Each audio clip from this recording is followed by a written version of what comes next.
രാത്രി വിശേഷ കൃപ നൽകണം. പ്രിയപുത്രനെ ഞങ്ങളെ കൂടി മഹത്വപ്പെടുത്തണം. യേശു ക്രിസ്തുവിൻ്റെ നിസ്തുല്യ നാമത്തിൽ തന്നെ ആമേൻ. നമ്മുടെ കരവും ശബ്ദവും ഉയർത്തി ദൈവത്തെ മഹത്വപ്പെടുത്താം. ഈ നല്ല രാത്രി സമയത്തിനായിട്ട് ദൈവത്തെ സ്തുതിക്കുന്നു.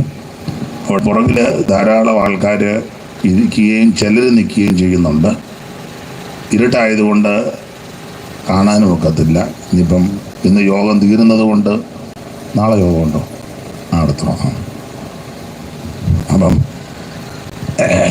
ഇവിടെ കുറച്ചുകൂടെ ഇടയുണ്ട്. അപ്പം നിങ്ങൾ സഹോദരിമാർ ദയവ് ചെയ്തൊന്ന് എഴുന്നേറ്റ് മുമ്പോട്ട് വരാമോ? ഇരിക്കുന്ന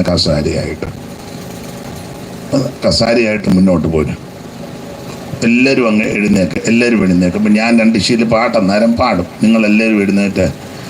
എനിക്ക് ദൈവദാസന്മാരോട് പറയുന്നത് മനപ്രയാസമായി. എന്നാലും നമ്മുടെ സാഹചര്യം കണക്കിലെടുത്ത് നിങ്ങൾ ഇനി ഇങ്ങോട്ട് മുന്നോട്ട് കയറിയേക്ക്. രാജൻ പാസ്റ്റർ ഞാൻ കണ്ടു. എല്ലാവരും വന്ന് മുന്നോട്ട് വരികയാണെങ്കിൽ കസാരയായിട്ട് പോര്. അച്ഛാ മുന്നോട്ട് പോരാൻ. അന്നേരം പുറകിരിക്കുന്നവർക്ക് അകത്തോട്ട് നിൽക്കണം. മുന്നോട്ട് പോര്. എല്ലാവരും ഇനി മുന്നോട്ട് പോരും. അമ്മ ഒന്ന് കറങ്ങാതെ കസാരയായിട്ട് മുന്നോട്ട് പോകാമേ. മുന്നോട്ട് പോവാ. എല്ലാവരും മുന്നോട്ട് പോവാ. നടുക്കൊത്തിരി വഴിയൊന്നും വിടണ്ട.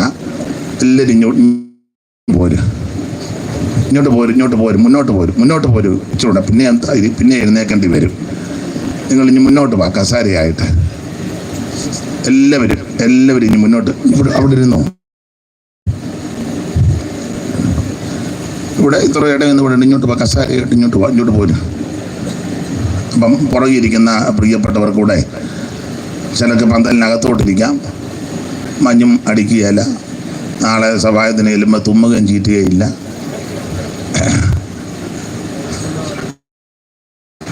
മുന്നോട്ട് കയറി ഇവിടെ ഇത്ര ഇട വേണ്ട. ഇങ്ങോട്ട് നിങ്ങൾ കയറിയിരിക്കാമെങ്കിലേ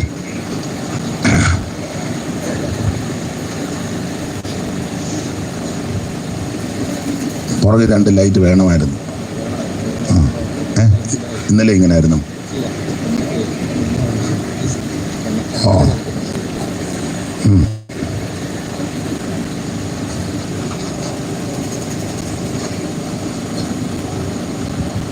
ആടെ നിങ്ങളുടെ സഹകരണ മുന്നിൽ കസാരയാണ്ട് ഇവിടെ ഇങ്ങോട്ട് കയറിയിരിക്കുക. ജോഡി പുറകിരിക്കുന്നൊരു മുന്നോട്ട് കസാര കയറിയിരിക്കുക. കസാര ഒരെണ്ണം ഒഴിവിടരുത്. കയറിയിരിക്കില്ല. പിന്നെ എഴുന്നേക്കേണ്ടി വരും.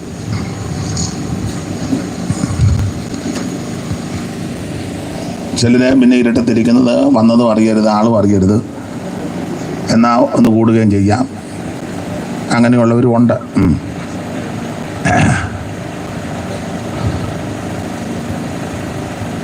എന്ത് ചെയ്യുക? കുഞ്ഞാച്ചാൻ്റെ മോനൊക്കെ പുറകിരിക്കുകയാണോ? ചിലക്കാട് ഇങ്ങോട്ട് കയറി വാ.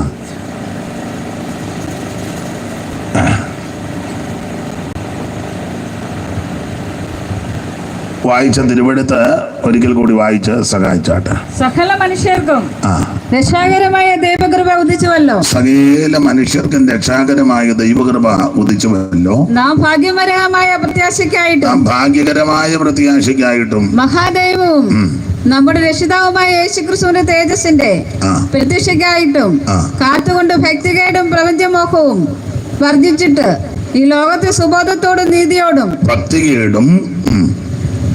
ഭക്തിയോടും പ്രപഞ്ചമോഹത്തോടും ഒന്നുകൂടെ വായിക്കണം. യേശുക്രിസ്തുവിന്റെ തേജസ്സിന്റെ പ്രത്യക്ഷതയ്ക്കായിട്ടും കാത്തുകൊണ്ട് ഭക്തികേടും പ്രപഞ്ചമോഹങ്ങളും വർജിച്ചിട്ട് ഈ ലോകത്തിൽ സുബോധത്തോടും നീതിയോടും ദൈവഭക്തിയോടും കൂടെ ജീവിച്ചു പോരേണ്ടതിന് അത് നമ്മെ ശിക്ഷിച്ചു വളർത്തുന്നു. ഒരിക്കൽ കൂടി കരവും ശബ്ദവും ഉയർത്തി ദൈവത്തെ മഹത്വപ്പെടുത്താം. ഒരിക്കൽ കൂടെ ദൈവത്തെ സ്തുതിച്ചാട്ടെ. ഒരു വാക്കുകൂടെ പ്രാർത്ഥിക്കാം. പരിശുദ്ധ പിതാവേ, അവിടുത്തെ ജനത്തെ കടാക്ഷിക്കണം. തിരുവചനത്തിൽ നിന്ന് സംസാരിക്കണം. സന്നിധിയിൽ ബോധം നൽകണം. പുത്രനെ ഞങ്ങളെ കൂടി മഹത്വപ്പെടുത്തണം. യേശു ക്രിസ്തുവിൻ നിസ്തുല്യ നാമത്തിൽ തന്നെ ആമേൻ. നമ്മുടെ കരവും ഉയർത്തി വീണ്ടും ദൈവത്തെ മഹത്വപ്പെടുത്തിയാട്ടെ. ഒരിക്കൽ കൂടെ ദൈവത്തെ സ്തുതിക്കാം. തിരുമേനിയൻ പേർഗായ് ചന്തം ചിന്തും തിരുമേനിയൻ പേർഗായ് സ്വന്തമായ എല്ലാറ്റേയും വെടിഞ്ഞു സ്വന്തമായ എല്ലാറ്റേയും വെടിഞ്ഞു ബന്ധമില്ലാത്ത ഏഴയോർത്തു ബന്ധമില്ലാത്ത ഏഴയോർത്തു എന്നെയും എന്നെയും എന്നെയും വീണ്ടെടുത്തു എന്നെയും എന്നെയും എന്നെയും ആശ്ചര്യമേ ഇത് ആരാൾവന്നിടാം ആശ്ചര്യമേ ഇത് ആരാൾവന്നിടാം കൃപയേ കൃപയേ കൃപയേ കൃപയേ കൃപയേ കൃപയേ കൃപയേ കൃപയേ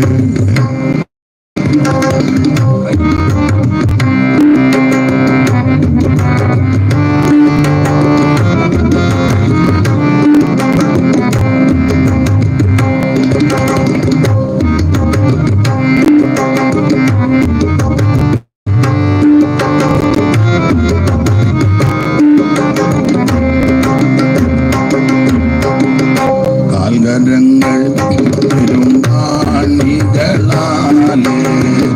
കാൽകരങ്ങൾ ഇരുമ്പാണികളാലേ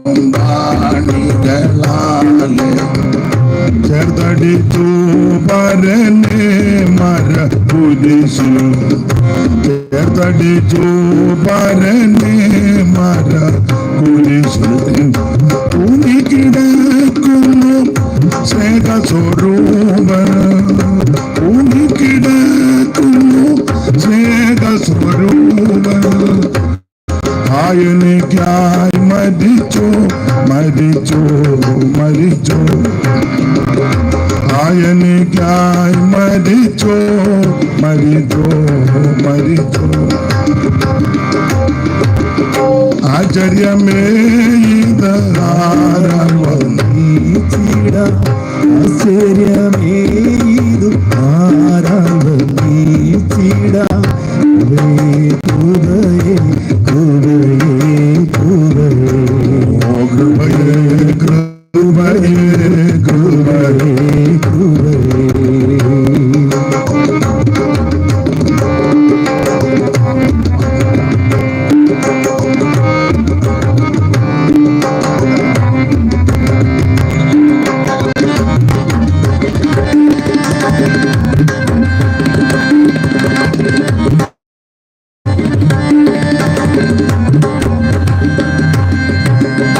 എന്തു ഞാൻ ഏകിടും നിന്നുടെ പേർക്കായി എന്തു ഞാൻ ഏകിടും നിന്നുടെ പേർക്കായി ചിന്തിക്കുകയിൽ വെറും ഏഴല്ലോ ചിന്തിക്കുകയിൽ വെറും ഏഴല്ലോ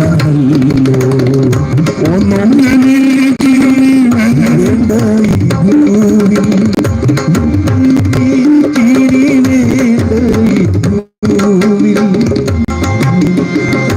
സേവിക്കും സേവിക്കും സേവിക്കും സ്ഥിരമേതു ആരാധനീച്ചിടാം സ്ഥിരമേതു ആരാധനീച്ചിടാം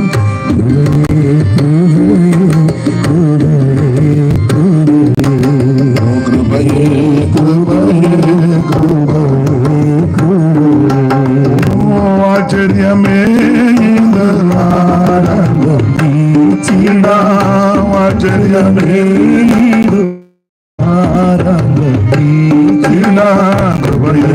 കൃപയേ കൃപയേ കൃപയേ കൃപയേ ഓ ചിന്തിയല്ലോ സ്വന്തം എനിക്കായി ചിന്തിയല്ലോ സ്വന്തം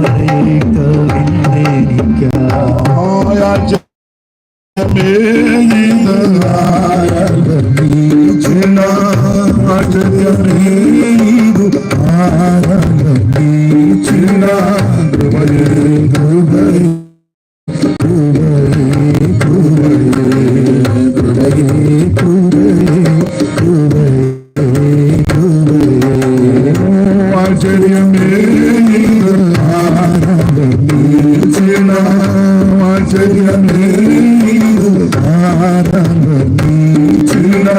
കൃപയേ കൃപയേ കൃപയേ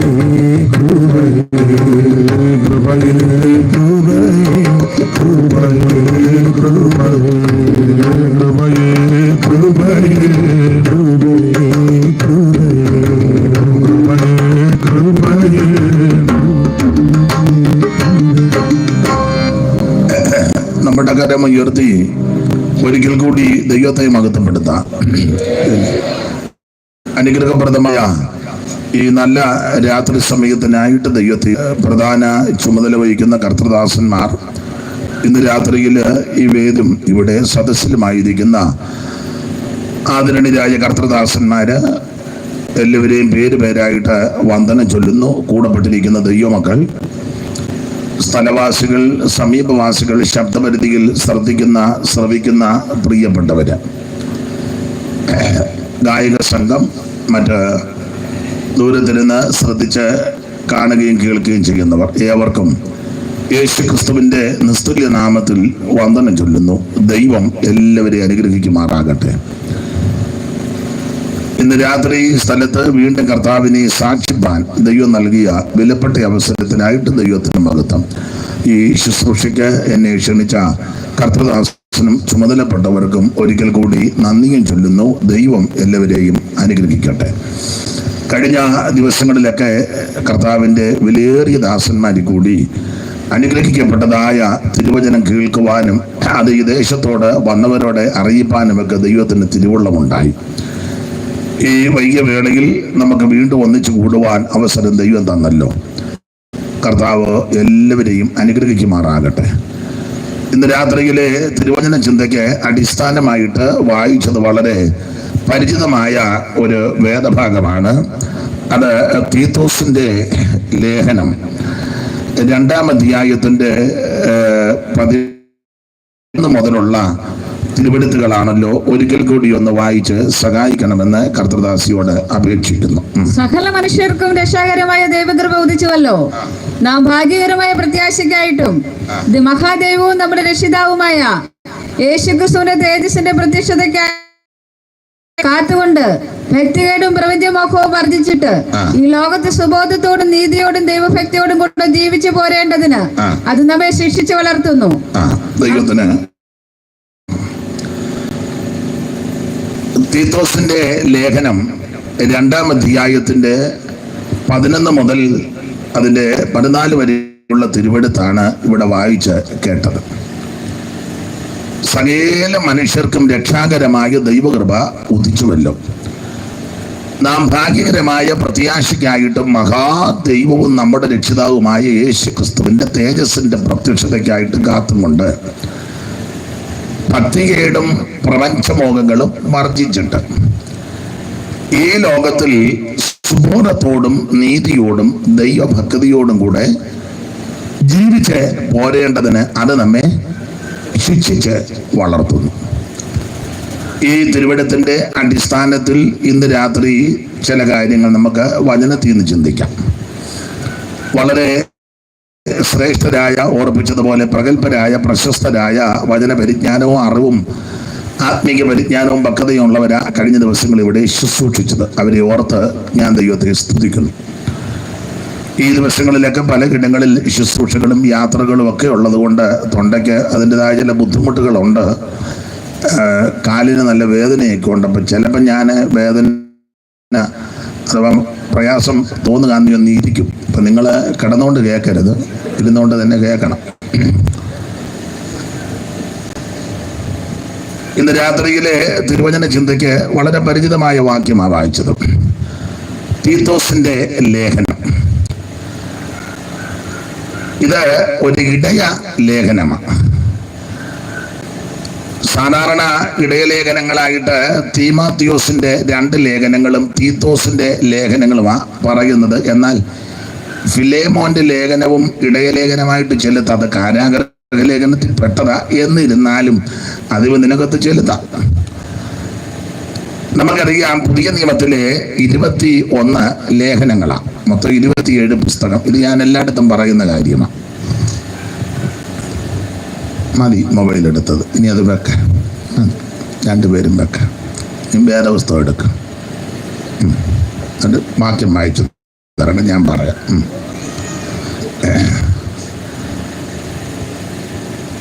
അപ്പോൾ പുതിയ നിയമത്തിലെ 27 പുസ്തകം, ബാക്കി ഞാൻ പറയെടുത്ത് ബൈബിളിൽ കൈവെക്കണം, വായിച്ചു തരണം.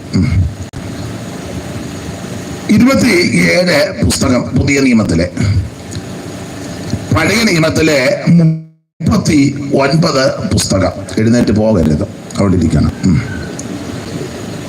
ഞാൻ അങ്ങോട്ടും ഇങ്ങോട്ട് തിരിയുമ്പം പോകരുത്. അപ്പോൾ ഇങ്ങനെ മൊത്തം 66 പുസ്തകങ്ങൾ. ഈ 66 പുസ്തകങ്ങൾ ഏതാണ്ട് 1600 കൊല്ലം കൊണ്ട് എഴുതിയതാണ്. അതിൽ മിക്കവരും തമ്മിൽ കണ്ടിട്ടൊന്നുമില്ല. പലരും പല രാജ്യങ്ങളിൽ ജനിച്ച് വളർത്തപ്പെട്ട് ജീവിച്ചവരാ. ഒന്നുകൂടെ പറഞ്ഞാൽ പല നൂറ്റാണ്ടുകളിൽ ജീവിച്ചവരാ. പക്ഷെ ഇവര് ഇത് എഴുതി വന്നപ്പോൾ ഇതെല്ലാം ഒത്തെന്നുള്ളതായി ഇതിന്റെ വിശേഷത. നാട്ടിടയന്മാരുണ്ട്, രാജാക്കന്മാരുണ്ട്, ഭരണതന്ത്രജ്ഞന്മാരുണ്ട്, മീൻപിടുത്തക്കാരുണ്ട്, ഡോക്ടറുണ്ട്, ഇങ്ങനെ ഓരോ മേഖലകളിൽപ്പെട്ടവരുണ്ട്. പക്ഷെ അവരെ എല്ലാം ദൈവം തൻ്റെ കരത്തിലെടുത്തെന്നുള്ളതാണ്. ദൈവം ആരെയും തൻ്റെ കരത്തിലെടുക്കും. ഒരു വിഭാഗത്തിൽപ്പെട്ടവരെ കൊണ്ട് മാത്രമല്ല ദൈവവേല ചെയ്യിപ്പിക്കുന്നത്. അല്ലാത്ത വേലയൊക്കെ ഒരേ വിഭാഗത്തിൽപ്പെട്ടവരാ. മിലിറ്ററിയിലൊക്കെ അതിന് നീളമുണ്ട്, നെഞ്ചുവീര്യമുണ്ട്, തൂക്കമുണ്ട്. അതൊക്കെ ആ വിഭാഗത്തിൽപ്പെട്ടവരൊക്കെ അങ്ങോട്ടുള്ളൂ. അല്ലാതെ നമ്മൾ എന്നാലൊന്നും എടുക്കുമെന്ന് എനിക്ക് തോന്നുന്നില്ല. എടുക്കുകയല്ല. അതിലും ശ്രേഷ്ഠമായി ഈ വേല. പിന്നെ മൊബൈൽ വെച്ചുകൊണ്ടിരിക്കുന്നല്ലോ, ലൈവാ.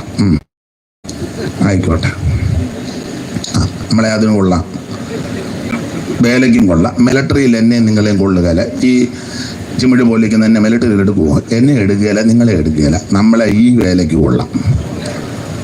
അപ്പോൾ മറ്റ് ഓരോ മേഖലകളിലും അതിനെ ഓരോരുത്തരെ ആക്കുന്നുണ്ട്. അതിനൊക്കെ ക്രമീകരണമുണ്ട്. പക്ഷേ ഈ വേല സമർപ്പണത്തോടെ ആര് വന്നാലും അവരെ കൊണ്ട് ചെയ്യിപ്പിക്കും. അത് നിറം വിഷയമല്ല, നിലവാരമൊന്നും വിഷയമല്ല, പഠിപ്പൊന്നും വിഷയമല്ല, കുടുംബശ്രേഷ്ഠത വിഷയമല്ല, പണമൊന്നും വിഷയമല്ല. ആര് സമർപ്പണത്തോടെ വരുന്നോ അവരെ ദൈവം എഴുന്നേൽപ്പിക്കും. അപ്പോൾ വിവിധ മേഖലകളിൽപ്പെട്ടവരെ കൊണ്ട് ആ ദൈവം ഈ പുസ്തകം എഴുതിപ്പിച്ചത്. അതിലെ പഴയ നിയമത്തിലെ 39 പുസ്തകം 38 പേരാണ് എഴുതിയത്. പുതിയ നിയമത്തിലെ 27 പുസ്തകം 8 പേരാണ് എഴുതിയത്. ആ 8 പേര് മത്തായി, യോഹന്നാൻ, പത്രോസ്, പൗലോസ്, യാക്കോബ്, യൂദ, മർക്കോസ്, ലൂക്കോസ്. ഇതാണ് 8 പേര്. ആ 8 പേരിൽ 4 പേര് അപ്പോസ്തലന്മാരാണ്. മത്തായി, യോഹന്നാൻ, പത്രോസ്, പൗലോസ് 4 പേര് അപ്പോസ്തലന്മാരാണ്. 4 പേര് അപ്പോസ്തലന്മാരല്ല. അറിയാമല്ലോ, യാക്കോബും യൂദയും മർക്കോസും ലൂക്കോസും. അത് അപ്പോസ്തലല്ല. എന്നാൽ അവർ 2 പേര് അപ്പോസ്തലന്മാരുടെ കൂടെ ശുശ്രൂഷയിൽ വളരെ വ്യാപൃതരായവരാ, ലൂക്കോസും മർക്കോസും. മർക്കോസ് പത്രോസിന്റെ കൂടെയും ലൂക്കോസ് പൗലോസിന്റെ കൂടെയും ശുശ്രൂഷയിൽ വളരെ ശക്തിയോടെ പ്രവർത്തിച്ചവരാ. നാം ഇന്ന് രാത്രി വായിച്ചത് തീത്തോസിന്റെ ലേഖനത്തിൽ നിന്നാണ്. ഓർപ്പിച്ചല്ലോ, ഈ ലേഖനങ്ങളെ തരംതിരിച്ച് പഠിക്കാറുണ്ട്. അപ്പോൾ ഇടയ ലേഖനങ്ങളിൽപ്പെട്ട ലേഖനമാണ് തീത്തോസിന്റെ ലേഖനം, ഇടയ ലേഖനം. ലേഖനങ്ങളല്ല എന്തിനാണെന്ന് ചോദിച്ചാൽ അത് മുഴുവൻ ഉപദേശങ്ങളാണ്. ലേഖനങ്ങൾ മുഴുവൻ ഉപദേശമാണ്. അപ്പോൾ ദൈവസഭയ്ക്ക് ആവശ്യം ഉപദേശമാണ്. അല്ല, എല്ലാവർക്കും ആവശ്യം ഉപദേശമാണ്. അതുകൊണ്ടാണ് ഈ ഉപദേശിമാരെയൊക്കെ ദൈവം എഴുന്നേൽപ്പിച്ചത്. ഇപ്പൊ അങ്ങനെ അധികം ഇല്ല. എല്ലാം പാസ്റ്റർമാരും റവറന്റുമാരും ഡോക്ടർമാരുമാണ്. ഈ ഡോക്ടർമാർ കണ്ടവാനം കൂടിയത് കൊണ്ട് എല്ലാം രോഗികളുമാണ്.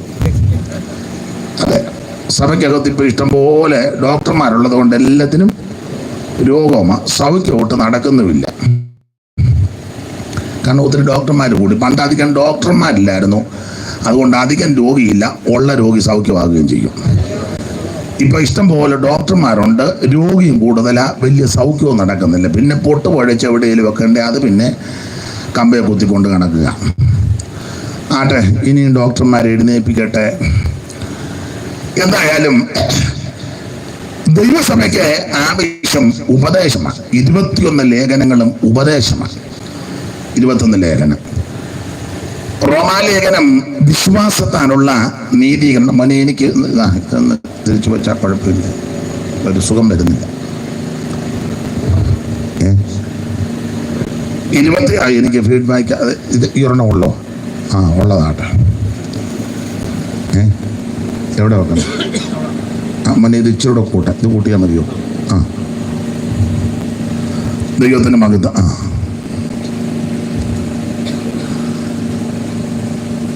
അപ്പോൾ ഇപ്പം വലിയ കുഴപ്പമില്ല.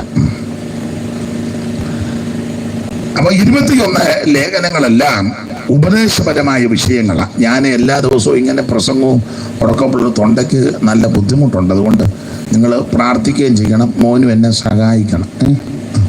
ദൈവത്തിന് മകത്ത്. നാളെ ഉണ്ട്. നാളെ ചെന്നാമറ്റത്താണ്, മറ്റന്നാളും ഉണ്ട് മുണ്ടത്താനത്താണ്.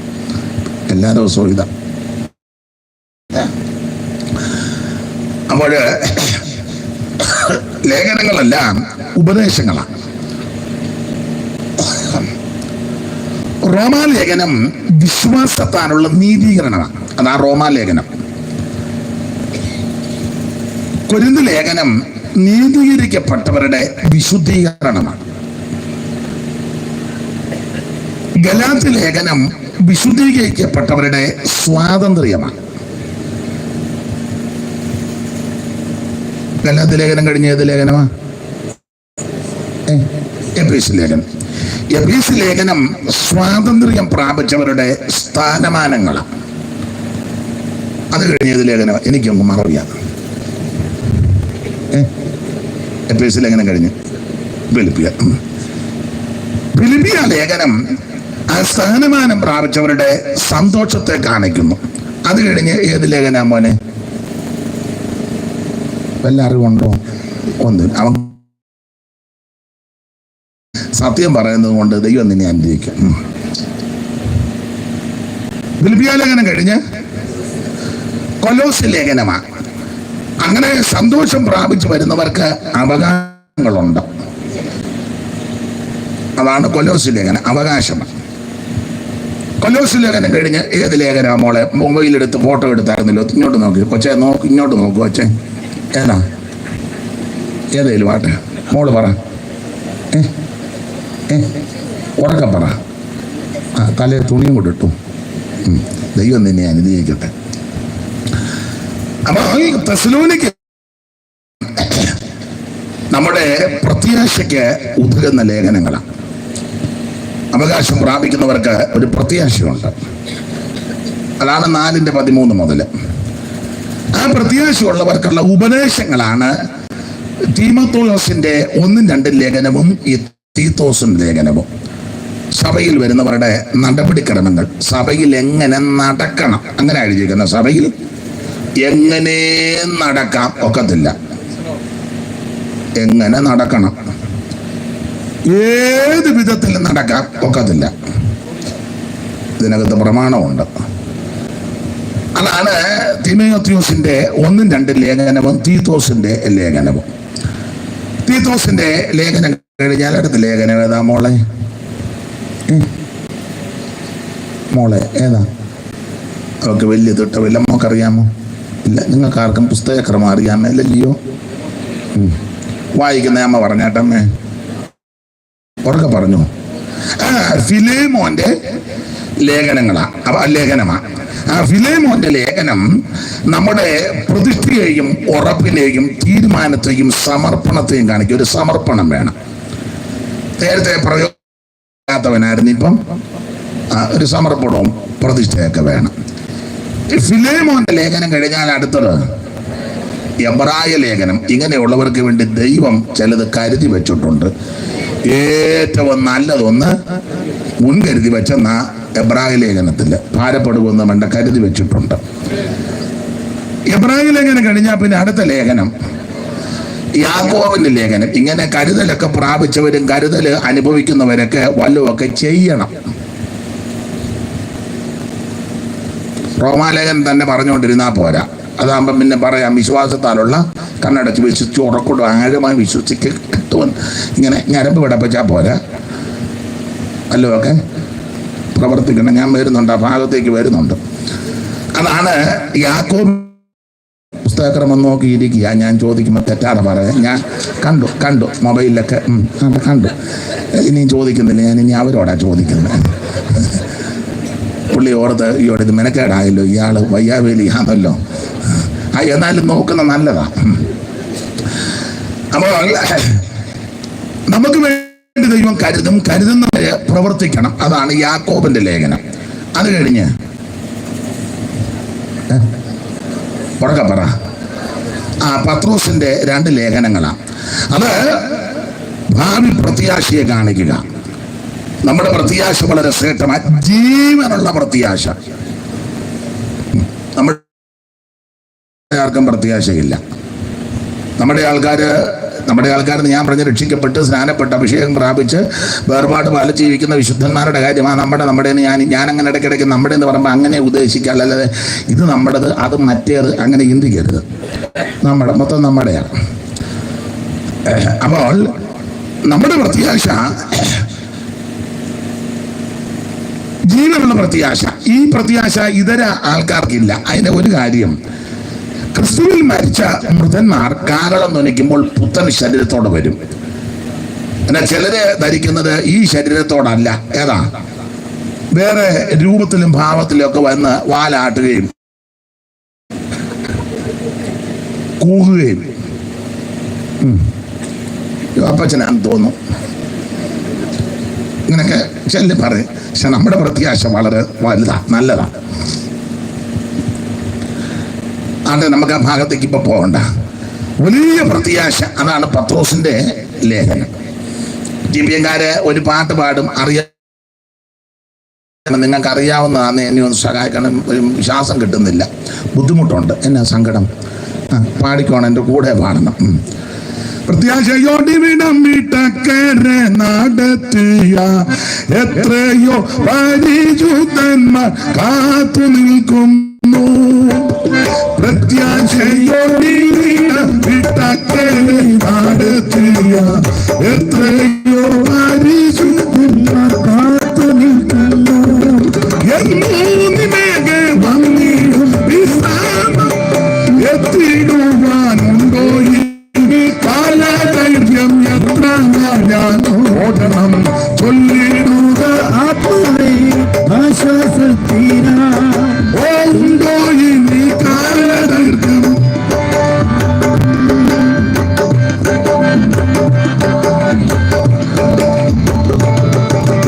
ഉണ്ടോ ഇനി കാലദൈർഘ്യം എത്ര ഞാൻ ഓടണം ചൊല്ലിടുക ആത്മാവേ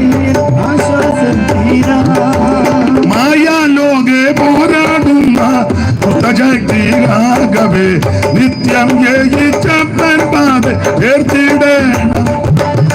മായാലോകെ പോരാടുന്ന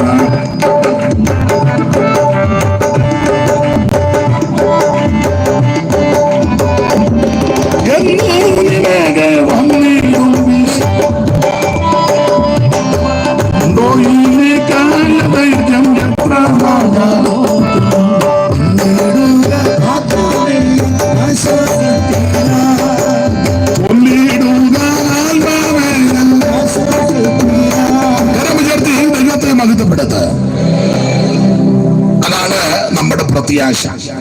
അങ്ങനെ പ്രത്യാശയുള്ള ദൈവമക്കൾ യോഹന്നാന്റെ ലേഖനം പഠിപ്പിക്കുന്നത് ദൈവസ്നേഹത്തിൽ നിന്നാണ്.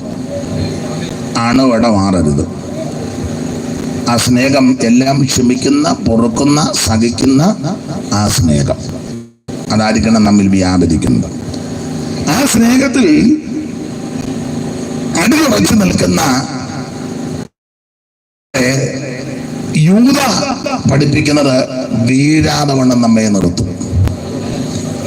ഈ വിധത്തിൽ നീതീകരണം മുതൽ വിശ്വാസത്താൽ നീതീകരണം, റോമാലേഖനം ഈ നിലവാരത്തിൽ നീതീകരണവും വിശുദ്ധീകരണവും സ്വാതന്ത്ര്യവും അവകാശവും പ്രത്യാശയും പിന്നെ സന്തോഷവും ഒക്കെ പ്രാപിച്ചിങ്ങനെ ദൈവസ്നേഹത്തിൽ നിൽക്കുന്ന മക്കളെ യൂദ പഠിപ്പിക്കുന്നത് വീഴാതെ വണ്ണം നമ്മെ സൂക്ഷിക്കുന്നൊരു ദൈവമുണ്ട്. സൂക്ഷിച്ച്. പിന്നെ ലേഖനമല്ലെങ്കിലും വെളിപ്പാട് പുസ്തകത്തിന്റെ ഭാഷ്യം പറഞ്ഞാൽ നമ്മളെ നിത്യതയിലോട്ട് കൊണ്ടുപോവാം. ഇതാണ് പുതിയ നിയമത്തിലെ ലേഖനങ്ങളിലെ ഉപദേശം. അപ്പൊ 21 ലേഖനങ്ങളും ഉപദേശങ്ങളാണ്. നമ്മൾ ഇന്ന് രാത്രി തീത്തോസിന്റെ ലേഖനം 2-ാം അധ്യായത്തിന്റെ 11 മുതലാണല്ലോ വായിച്ചത്. സാവ് പാസ്റ്റർ പ്രസംഗം എപ്പം നിർത്തണം? 9-നാണോ 9:15-നാണോ 9:30-ക്കാണോ എപ്പം നിർത്തണം?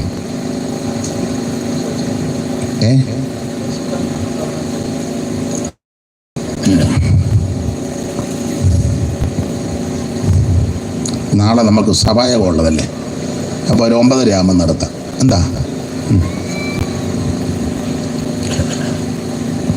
അപ്പൊ ശ്രദ്ധിക്കുക, തീത്തോസിന്റെ ലേഖനം ഉപദേശപരമായിട്ട് പഠിക്കുമ്പോൾ ഓർപ്പിച്ചല്ലോ, ഇത് ഇടയ ലേഖനങ്ങളാണ്. തിമോത്തിയോസിന്റെ ലേഖനവും തീത്തോസിന്റെ ഇടയ ലേഖനം വളരെ അനുഗ്രഹിക്കപ്പെട്ടതായ ലേഖനമാണ് തീത്തോസിന്റെ ലേഖനം. ഇതിനെപ്പറ്റി വേദ പഠിതാക്കൾ പറയുന്നത്, തിമോത്തിയോസിന്റെ 1-ാം ലേഖനം എത്ര അധ്യായമാണ്? അമ്മ എത്ര അധ്യായമാണ്? ഉറങ്ങാന്ന്. തിമോത്തിയോസിന്റെ 1-ാം ലേഖനം എത്ര അധ്യായമാണ്? അടുത്തിരിക്കുന്നു. ഉറക്കപ്പോ ആരെങ്കിലും പറഞ്ഞോ? 6. അപ്പോൾ 1-ാം ലേഖനം, തിമോത്തിയോസിന്റെ 1-ാം ലേഖനം 6 അധ്യായമാണ്. വേദപഠിതാക്കൾ പറയുന്നത് അത് ഇടയലേഖനം. അതിന്റെ ചുരുക്കെഴുത്താണ് തീത്തോസിന്റെ ലേഖനം എന്ന്. ചുരുക്കെഴുത്ത്. കാരണം തീത്തോസിന്റെ ലേഖനത്തിൽ എത്ര അധ്യായമാണ്? 3. അപ്പൊ തിമോത്തിയോസിന്റെ 1-ാം ലേഖനം 6 അധ്യായം. അതിന്റെ ചുരുക്കെഴുത്താണ് തീത്തോസിന്റെ ലേഖനം 3 അധ്യായം. ഓടിച്ച് 1-2 കാര്യങ്ങൾ മുഖവര പറഞ്ഞ് ചെടുത്ത വാക്യത്തോട് കൂറ് പുലർത്തി കൃത്യസമയത്ത് നിർത്തും. ഇതിൽ പോകുന്നതിന് കുഴപ്പമില്ലല്ലോ. അപ്പോൾ തിമോത്തിയോസിന്റെ 1-ാം ലേഖനത്തിന്റെ ഒരു ചുരുക്കെഴുത്താണ് തീത്തോസിന്റെ ഈ ലേഖനം. തിമോത്തിയോസിന്റെ 1-ാം ലേഖനം 6 അധ്യായം, ഇത് 3 അധ്യായം. ശരിക്ക് പഠിച്ചാൽ ആശയങ്ങൾ നോക്കിയാൽ ഏതാണ്ടൊക്കെ ഒരുപോലൊക്കെ തന്നെ ആയിരിക്കുന്നത്. ഇനി ഈ തീത്തോസിനെ പറ്റി പഠിക്കുമ്പോൾ ആരായി തീത്തോസ്?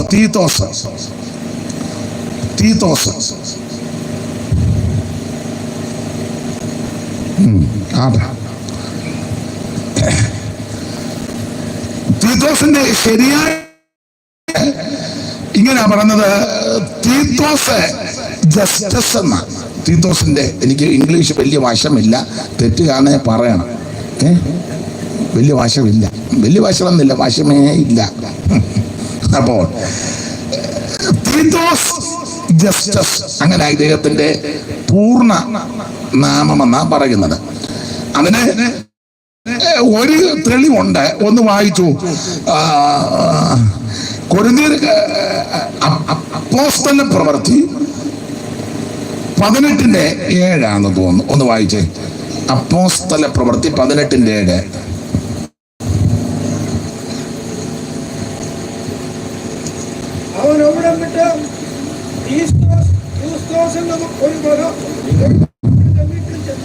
ചായ ഇരുട്ട താന്നതിലും വായിച്ച് സഹായിച്ചതിന് നന്ദി.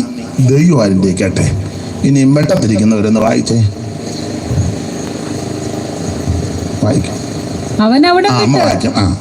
അവൻ അവിടെ വിട്ട് തീത്തോസ് യൂത്തോസ് എന്ന, നന്നായിട്ട് വായിക്കമ്മേ, ഒന്നുകൂടെ വായിച്ചോ. ഓ, അവൻ അവിടെ വിട്ട് തീത്തോസ് യൂസ്തോസ് എന്ന ഒരു ദൈവഭക്തന്റെ വീട്ടിൽ ചെന്നു. അപ്പൊ ശ്രദ്ധിച്ചേ, തീത്തോസ് യൂസ്തോസ് ഒരു പേരാ, രണ്ടല്ല, ഒരു പേരാ.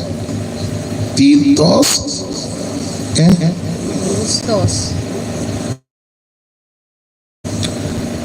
അല്ലെ, ശരിയായ നാമം ജസ്റ്റസ് എന്ന.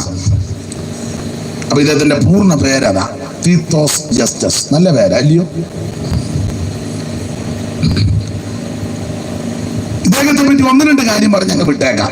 എല്ലാം പറഞ്ഞാൽ നിങ്ങൾ പറയും അങ്ങോട്ട് പോകാൻ പാലം ചോദിക്കുക, ഇന്ന് എന്തോ വായിക്കൊള്ളാത്ത 2 പേര് പറഞ്ഞ അയാള് പോയി വായിച്ച അമ്മയാന്നേ കിടന്ന് ഒഴുകുകയും ചെയ്യുന്നു കേട്ട് എന്ന് നിങ്ങൾ പറയും. അതുകൊണ്ട് അതിനെപ്പറ്റി അധികം പറയുന്നില്ല.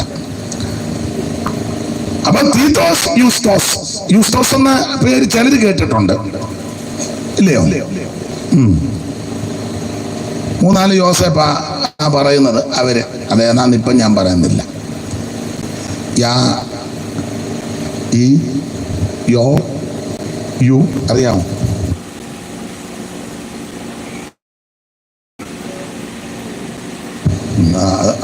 അവരുടെ അതുകൊണ്ട് പിന്നെ നമ്മളെ പരിജ്ഞാനത്തോടെ വേണ്ടായോ? അല്ലെ അടുത്തല്ല ഒരു പുള്ളിക്കത് മനസ്സിലായി, എനിക്ക് വിളി കിട്ടി. വേറെ കേസാ. അപ്പം ഇദ്ദേഹത്തിന്റെ പേര് തീത്തോസ് യൂസ്തോസ്. ഇദ്ദേഹത്തിന്റെ ക്വാളിറ്റി പള്ളിയോട് ചേർന്നായിരുന്നു വീട്. അമ്മ ഒന്നുകൂടെ വായിച്ചമ്മേ. അവൻ അവിടം വിട്ട് യൂസ്തോസ് എന്ന പരിവക്കേടാ എന്നല്ല അമ്മ വായിച്ചു. യൂസ്തോസ് എന്ന ദൈവഭക്തന്റെ വീട്ടിൽ ചെന്നു. അവന്റെ വീട് പള്ളിയോട് തൊട്ടിരുന്നു. പള്ളിയോട് ചേർന്നിരിക്കുന്ന വീടായിരുന്നു. ഇനി വീട്ടുപേരും മിക്കവാറും പള്ളിപ്പറമ്പിലെന്നായിരിക്കും. അങ്ങനെ വീട്ടുപേരുള്ള ആൾക്കാരുണ്ട്. അത് വലിയ ശ്രേഷ്ഠതയൊന്നുമില്ല, പള്ളിക്കാർ കൊടുത്ത സ്ഥലമാണ്. ഗതിയും ഗത്യന്തരവും ഇല്ലാതെ മനസ്സിലാകുന്നില്ല. എരഗതിയും പരഗതിയും ഇല്ലാതെ കിടന്ന പള്ളിക്കാർ കൊടുത്ത സ്ഥലമാണ്. അതിന് വീട്ടുപേര് വെച്ചത്. അവിടെ ചെന്ന് ചോദിച്ചു വീട്ടുപേര് ഒന്നും ഇട്ടില്ല. എവിടെയാ താമസിക്കുന്നത്? പള്ളിയോട് ചേർന്ന്. ആര് തന്നെ? പള്ളിക്കാർ. പള്ളിപ്പറമ്പിൽ. പിന്നെ പിള്ളേരിപ്പോൾ അമേരിക്കയിലും പേർഷ്യയിലും ഒക്കെ പോയപ്പോൾ വലിയ അക്ഷരത്തിൽ പള്ളിപ്പറമ്പിൽ ബഥേൽ. നിനക്കൊരു ഗതിയില്ലാതെ കിടന്നപ്പോൾ പള്ളിക്കാർ നിനക്ക് ഇച്ചിരി സ്ഥലം. ഞാൻ പറയുന്നത് നിങ്ങൾക്കെങ്കിലും പിടി കിട്ടുന്നുണ്ടല്ലോ. ചൊല്ലി പറയണ്ട പള്ളിക്കുന്നേൽ. അതെല്ലാം ഇങ്ങനെ കിട്ടിയതാ. പള്ളിക്കുന്നേൽ, പള്ളിപ്പറമ്പിൽ. ഒന്നും പിടി കിട്ടുന്നില്ലെന്ന് തോന്നുന്നു. അപ്പൊ ഇത് ഇങ്ങനെ പള്ളിയോട് തൊട്ടിരുന്നു. തന്നെ ഇദ്ദേഹം ഭക്തനാ, ദൈവഭക്തൻ. അങ്ങനെ എഴുതിയേക്കുന്നത്. വായിച്ചമ്മേ ഒന്നുകൂടെ. അവന്റെ വീട് പള്ളിയോട് തൊട്ടിരുന്നു. പള്ളിപ്രമണിയായ ക്രിസ്തു അല്ലല്ല, ഭക്തനെന്നുണ്ട്, ദൈവഭക്തൻ അങ്ങനുണ്ട്. ഒരു ദൈവഭക്തന്റെ വീട്ടിൽ ചെന്നു. അതാ അമ്മ പേര് പറഞ്ഞില്ല. അമ്മയ്ക്ക് മനസ്സിലായി പരിവക്കേടാണ്. എനിക്ക് മനസ്സിലായി, എന്നാലും കുഴപ്പമില്ല. അപ്പോൾ യൂസ്തോസ് എന്ന ദൈവഭക്തൻ. അപ്പൊ തീത്തോസ് ആരാനായി പഠിക്കുന്നത്? 1 ദൈവഭക്തനാണ്, 2 പള്ളിയോട് ചേർന്ന പുള്ളിയുടെ വീട്. ഇതെവിടെയാണെന്ന് ചോദിച്ചാൽ 18:1 വായിച്ചമ്മേ. 18:1. അനന്തരം അവൻ അദ്ദേഹത്തെ വിട്ട് കൊരിന്തിയിൽ ചെന്നു. കൊരിന്തില. ഇത് കൊരിന്തില. അപ്പൊ തീത്തോസിന്റെ വീട് കൊരിന്തിലായിരുന്നെന്ന. ഒറിജിനൽ വീട് ഇവിടെ അല്ലായിരുന്നെന്ന. എന്നാൽ ഏറെക്കാലമായിട്ട് കൊരിന്തില, പള്ളിയോട് ചേർന്ന്. ദൈവഭക്തനുമായിരുന്നു. നല്ല മനുഷ്യനാ ഈ തീത്തോസ്. എന്നാൽ ഇദ്ദേഹത്തെ പറ്റി പറയുന്നത് ഇദ്ദേഹം യവനായിരുന്നു. യവനൻ. നിങ്ങളാ വാക്യം യവൻ ഗലാത്യ ലേഖനം എടുത്തേ. വചനത്തിൽ നാമ്പ പിന്നെ എൻ്റെ കൊങ്ങായിക്ക് ആരും പിടിക്കുകയായിരുന്നു. യവനെന്ന ഞാൻ റെഫറൻസ് അങ്ങ് മറന്നുപോയി. നിങ്ങൾ ആരെങ്കിലും എടുത്തവരുണ്ടെങ്കിൽ ഒന്ന് വായി സഹായിച്ചാൽ വളരെ നല്ലതായിരുന്നു. യവനൻ.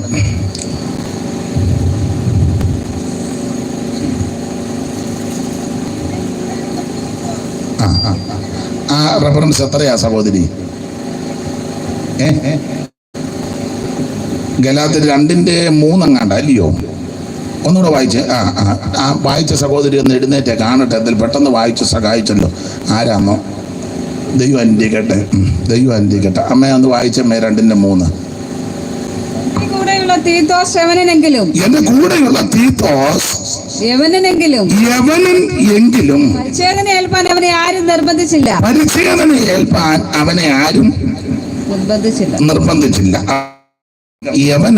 യവനനായിരുന്നെന്ന പുസ്തകം പഠിപ്പിക്കുന്നു. എന്ന് പറഞ്ഞാൽ യഹൂദനല്ല.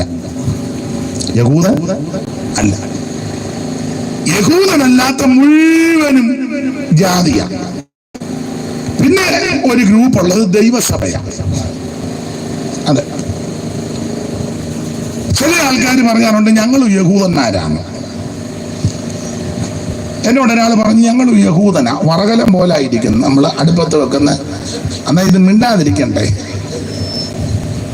മിണ്ടാതിരിക്കണ്ടേ ചുമ്മാ അങ്ങ് പറയും. ഇദ്ദേഹം ഒരു യമനൻ ജാതിയ.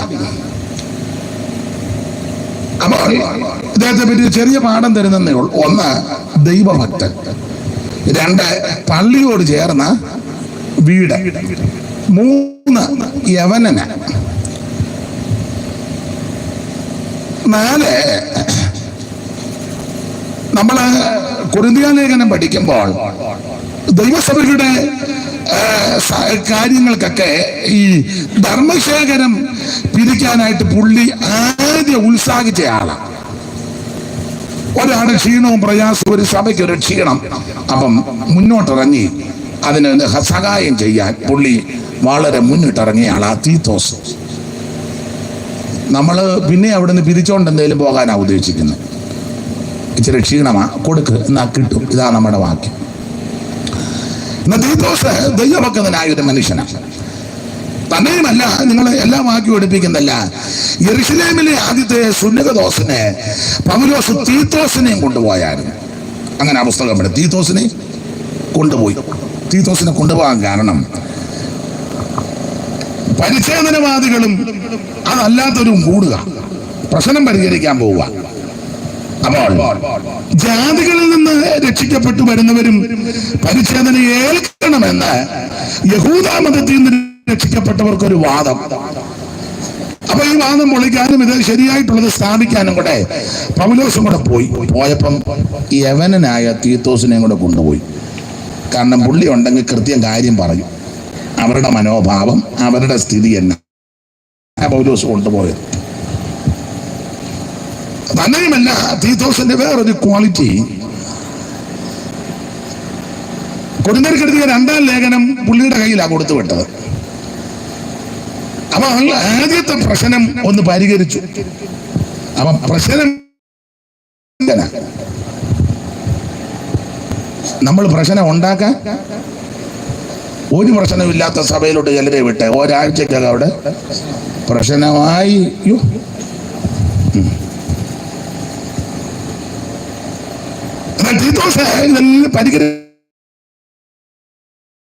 പൗലോസിന് നല്ല ദർശനവും കാഴ്ചപ്പാടും ഉള്ളത് കൊണ്ട് അങ്ങനെ വേണം. ആളും തരവും നോക്കി വേണം അയക്കാൻ, ഓരോ കാര്യം ഏൽപ്പിക്കാൻ. ചില സഹോദരന്മാർക്കും ഭക്ഷണം ഉണ്ടാക്കാൻ നല്ല നൈപുണ്യമാണ്. അവരെ വേണം ഫുഡ് കമ്മിറ്റിയിൽ എടുക്കാൻ. അല്ലാതെ തവി പോലും പിടിക്കാൻ അറിയാത്ത തങ്കായ വിട്ട് കഴിഞ്ഞാൽ അതെല്ലാം കൂടെ ഇളക്കി ഉള്ള ചൂടുവെള്ളവും പച്ചവെള്ളം എല്ലാം കോരി ഒഴിച്ച് വായി വെക്കാനും കൊള്ളുകയില്ല. നാശ ഓടാലേക്കും തവിയും കൊടുക്കുകയില്ല. അതല്ല, അതിന് കഴിവുള്ള നല്ല മാന്യ കൈപുണ്യമുള്ളവരുണ്ട്, സഹോദരന്മാരുണ്ട്. അവരത് ഭംഗിയായിട്ട് ചെയ്യും. പ്രാർത്ഥിക്കാൻ നല്ല കൃപയും ഒക്കെ ഉള്ള ആൾക്കാരുണ്ട്. അവർക്ക് പ്രാർത്ഥനാ ഗ്രൂപ്പിൽ അവരെ കണ്ണ് തന്നെയല്ല. നിങ്ങൾ അടുക്കള പണി ചെയ്യത്തുമില്ല, ചെയ്താൽ ടോക്കുകയില്ല. അവിടെ നിന്ന് പ്രാർത്ഥിക്കാൻ പറയണം. നിങ്ങൾ വെള്ളവും കൊണ്ട് കൊടുക്കണം. അപ്പം അതെല്ലാം ഭംഗിയായിട്ട് പോകും. ചെയ്യാൻ കഴിവുള്ള ആൾക്കാരുണ്ട്. ഒരു കൺവെൻഷൻ ആണെങ്കിലും കാത്തിരിപ്പിയോ ആണെങ്കിലും സഭായമാണ് ലീഡ് ചെയ്യാൻ അവരെ അത് ഏൽപ്പിക്കണം. അറിയാൻ മേലാത്ത ആൾ വാൽ എന്നതാ, തല എന്നതാ, തുടക്കം എന്നതാ, ഒടുക്കം ബുക്കും എന്ന് പറയും. പെട്ടെന്ന് കൊടയില്ല, അത് പാടില്ല. അതുപോലെ പാട്ട് പാടാൻ കൃപയുള്ള സഹോദരന്മാരും ഉണ്ട്. ആശ്വസിക്കണം. ചില സഭകളിൽ ചെന്നാൽ പ്രാർത്ഥിച്ചങ്ങോട്ട് നിർത്തിയ ഉടനെ പാസ്റ്ററുടെ ഭാര്യ പാട്ട് പാടുന്നത്. സ്വരവുമില്ല, ട്യൂണുമില്ല, താളവുമില്ല, മേളവും ഒരു ബോധവുമില്ല. എന്നാൽ ഈ മൈക്ക് തള്ള ആർക്കും കൊടുക്കുകയില്ല. ചുമ്മാ പൊരുന്നക്കോഴി ഇരിക്കും പോലെ അങ്ങിരിക്കുക. നിങ്ങൾ ചിരിക്കാൻ പറഞ്ഞതല്ല, പേരും സ്ഥലവും ഒന്നും ഞാൻ പറയുന്നില്ല. ഒരു സഭയിൽ ഒരു പാസ്റ്ററുടെ ഭാര്യ അവരുടെ ഒരു കൊച്ചുമൈക്കും കൊടുത്ത് ഫ്രണ്ടിൽ ഇങ്ങനെ ഇരുത്തിക്കുക, തള്ള ഇങ്ങനെ അടക്കോഴി ഇരിക്കും പോലെ ഇരിക്കുക. ആ സഭയിൽ നന്നായിട്ട് പാട്ട് പാടുന്ന സഹോദരിമാരുണ്ട്. അവരെ കൊണ്ട് പാടിപ്പിക്കുകയില്ല. ഇവരൊരു 5-6 പുസ്തകമായിട്ട് ഇങ്ങനെ ഇരിക്കുക, സമാധി ഇരിക്കും പോലെ പാടുകയല്ല, അങ്ങ് കാറുക. അതിന് കാരണം പറയാം. ഞാൻ ഒരിക്കലും ഇവിടെ സഭായത്തിന് ചെന്നപ്പോൾ ഇവരിരുന്നങ്ങ് അസ്വസ്ഥത. പാട്ട് പാടുന്ന ഇവർക്കറിയാം, എനിക്കതിനെ പറ്റി വലിയ ഗ്രാഹ്യമൊന്നുമില്ല. ഉണ്ടല്ലോ, കേൾക്കുമ്പോൾ ഒരു ഉണ്ട്, ഇവരങ്ങ് അത് കേൾക്കുമ്പോൾ നമുക്കങ്ങ് അസ്വസ്ഥതയാണ്. അത് കഴിഞ്ഞ് സാക്ഷ്യത്തിന് സമയം കൊടുത്തപ്പോൾ ആ സഭയിൽ ഒരു മാന്യ സഹോദരി എഴുന്നേറ്റ് 2 ശീലി പാട്ട് പാടി. എന്തോ സുഖമാ പാട്ട്, നല്ല താളവും സ്വരവും സുഖവും നമ്മൾ കേട്ടിരുന്നു. അപ്പം ഞാൻ അവിടെ നിന്ന് ചിന്തിച്ച് സ്റ്റേജിലിരുന്ന് ദൈവമേ ഇവർ 2 വരിയും കൂടെ പാടിയിരുന്നെങ്കിൽ നന്നായിരുന്നു. നല്ല പഴയ പാട്ടും നല്ല ട്യൂണും നല്ല സ്വരം നല്ല അക്ഷരസ്ഫുടത, എന്തോ സുഖകരമാണ്. അപ്പം ഞാൻ എൻ്റെ അടുത്തിരുന്ന വേറൊരു ഉപദേശത്തോട് ചോദിച്ചു, പുള്ളിക്കാരി ഗസ്റ്റാണോ? അല്ലല്ല, ഇവിടുത്തെ ആളാണ്. ഞാൻ പറഞ്ഞാൽ പിന്നെ അവരെ കൊണ്ട് പാടും. ഈ തള്ള കൊടുക്കുകയല്ലെന്ന് പറഞ്ഞു, അവർ കൊടുക്കുകയല്ലെന്ന് പറഞ്ഞു. ഉണ്ടോ? അങ്ങനെയുള്ള ആൾക്കാരുണ്ട്. ഞാൻ ഓർഗൻ വായിക്കുന്ന പിള്ളേരോട് പറയും, മോനെ അറിയാമേലെങ്കിൽ കയറി വായിക്കരുത്, അറിയാവുന്നതിന് വായിക്കണം. അത് പിണങ്ങിയിട്ട് പറഞ്ഞതല്ല, വായിച്ച് പിള്ളേരുടെ ഭാഷ പറഞ്ഞാൽ കുളം ആക്കരുത്. ഇവിടെ ഇരിക്കുന്ന എല്ലാവർക്കും ദൈവം ഓരോ കൃപ തന്നിട്ടുണ്ട്, എല്ലാവർക്കും ഉണ്ട്. അതെന്താണ് നമ്മളിൽ പരമേൽപ്പിച്ചത് എന്ന് മനസ്സിലാക്കി അത് നന്നായിട്ട് കൈകാര്യം ചെയ്യണം. ഇവിടെ വന്നിരിക്കുന്ന ആരും കൃപയില്ലാത്തവരല്ല, എല്ലാവർക്കും കൃപയുള്ളവരാണ്. വലിയ കൃപയെന്ന് പറഞ്ഞാൽ ഞങ്ങളെയൊക്കെ സഹിച്ചിരിക്കുന്നില്ലേ, അത് വലിയ കൃപയാ ഇല്ലേ? നമ്മളെ രണ്ടിനെയും സഹിക്കുക എന്ന് പറഞ്ഞാൽ ചെറിയ കാര്യമാണോ? സാവ് പാസ്റ്റേ സഹിക്കുക, എന്നെ സഹിക്കുക എന്ന് പറഞ്ഞാൽ ചെറിയ കേസല്ല. മറ്റവരുടെ എല്ലാം നമുക്ക് വിടാം. അപ്പൊ ഞങ്ങളെ 2 പേരെ ഈ 5:30 മുതൽ 9:30 വരെ സഹിച്ചിരിക്കുക എന്ന് പറഞ്ഞാൽ അത് വലിയ മഹാകൃപയാ. അപ്പൊ ഇവിടെ ഇരിക്കുന്ന എല്ലാവർക്കും കൃപയുണ്ട്. കൃപയില്ലാത്ത ആരും ഇവിടെ വന്നിട്ടില്ല. അപ്പോൾ നമ്മെ ഏൽപ്പിച്ചത് എന്താ അത് മനസ്സിലാക്കി നന്നായിട്ട് വിനിയോഗിക്കുക, അതാ ചെയ്യേണ്ടത്. അപ്പോൾ പൗലോസ് യെരുശലേം സുന്നകദോസിന് പോയപ്പോൾ തീത്തോസിനെ കൊണ്ടുപോയി. കാരണം പരിച്ഛേദനവാദികളും തർക്കം നടക്കുമ്പം ജാതികനായ യവനനായ തീത്തോസിനെ കൊണ്ടുപോയാൽ പുള്ളി എഴുന്നേറ്റ് അഭിപ്രായം ന്യായമായി പറയുമ്പോൾ അതൊക്കെ ക്ലിയറായി വരും, ദീർഘവീക്ഷണം. അപ്പൊ തീത്തോസ് അതുപോലെ നല്ല ഒരു സഹോദരനായിരുന്നു. ഇനി അധികം തീത്തോസിനെ പറ്റി ഞാൻ പറയുന്നില്ല, ദൈവത്തിന് മഹത്വം ഉണ്ടാകട്ടെ. തീത്തോസ് മാത്രമല്ല, പൗലോസ് പറഞ്ഞത് നിജപുത്രനായിരുന്നെന്ന. പൗലോസിന്റെ നിജപുത്രൻ, വിശ്വാസത്തിൽ വീണ്ടും ജനിപ്പിച്ചതാണ്. അങ്ങനെ അനുഗ്രഹിക്കപ്പെട്ട ഒരു ദൈവപുരുഷനായിരുന്നു തീത്തോസ്. ആ തീത്തോസിന്റെ 2-ാം ലേഖനത്തിന്റെ 2-ാം അധ്യായത്തിന്റെ 11 മുതലാണല്ലോ വായിച്ചത്. ഒന്നുകൂടെ വായിച്ചു. സകല മനുഷ്യർക്കും രക്ഷാകരമായ ദൈവകൃപ ഉദിച്ചുവല്ലോ. നാം ഭാഗ്യകരമായ പ്രത്യാശയ്ക്കായിട്ടും മഹാദൈവവും നമ്മുടെ രക്ഷിതാവുമായ യേശുക്രിസ്തുവിന്റെ തേജസ്സിന്റെ പ്രത്യക്ഷതയ്ക്കായിട്ടും കാത്തുകൊണ്ട് ഭക്തികേടും പ്രപഞ്ചമോഹവും വർദ്ധിച്ചിട്ട് ഈ ലോകത്തിൽ സുബോധത്തോടും നീതിയോടും ദൈവഭക്തിയോടും കൂടെ ജീവിച്ചു പോരേണ്ടതിന് അത് നമ്മെ ശിക്ഷിച്ച് വളർത്തുന്നു. ഓടി ചെന്നിട്ട് കാര്യത്തോടെ പറഞ്ഞ ഭാഗം വിടാൻ പോവാ. അപ്പൊ തീത്തോസ് ഒന്ന് ദൈവഭക്തനായിരുന്നു, പള്ളിയോട് ചേർന്നായിരുന്നു, കൊരിന്തിലായിരുന്നു വീട്, യവനനായിരുന്നു. പൗലോസിന്റെ കൂടെ ശുശ്രൂഷയ്ക്ക് വളരെ ഉത്സാഹത്തോടെ നിന്നയാളായിരുന്നു. അദ്ദേഹം മറ്റുള്ളവരെ സഹായിപ്പാൻ വളരെ ആത്മാർത്ഥതയോടെ കാര്യങ്ങൾ പ്രവർത്തിക്കുന്നയാളായിരുന്നു. യെരുശലേം സുന്നകദോസിനെ തീത്തോസിനെ കൂടെ പൗലോസ് കൊണ്ടുപോയി. വളരെ അത്യുത്സാഹി, നല്ല മനുഷ്യനാണ്. ആ മനുഷ്യൻ അദ്ദേഹത്തിന് എഴുതിയ ലേഖനമാണ് തീത്തോസിന്റെ ലേഖനം. പൗലോസ് ഇതിലെ പ്രധാനപ്പെട്ട ഒരു വിഷയം, തീത്തോസിന്റെ ലേഖനത്തിലെ പ്രധാന വിഷയം, 3-ാം അധ്യായത്തിന്റെ 8-ാം വാക്യം. ഇതിലെ പ്രധാന വാക്യവും പ്രധാന വിഷയം അതാണ് പറയുന്നത്. ഈ വചനം വിശ്വാസയോഗ്യം, ദൈവത്തിൽ വിശ്വസിച്ചവർ സൽപ്രവർത്തികളിൽ ഉത്സാഹികളായിരിക്കാൻ കരുതേണ്ടതിന്. അപ്പൊ ഇതിനകത്തെ പ്രധാനപ്പെട്ട ഒരു വിഷയം സൽപ്രവർത്തി. എന്താ സൽപ്രവർത്തി? അത്യാവശ്യമാണ്. നമ്മൾ പഠിപ്പിക്കുന്ന മുഴുവൻ സൽപ്രവൃത്തി ഒന്നും വലിയ ഗുണമില്ല, അതുകൊണ്ടൊന്നും സ്വർഗത്തിൽ അതുകൊണ്ട് പോകുകയല്ല. പക്ഷെ സ്വർഗത്തിൽ പോകേണ്ട ഒരു സൽപ്രവൃത്തി ചെയ്യണം, വേണം, അത്യാവശ്യമാണ്. പ്രസംഗം മാത്രം പോരാ, റോമാലേഖനം എള്ളു കീറി പഠിപ്പിച്ചാൽ പോരാ.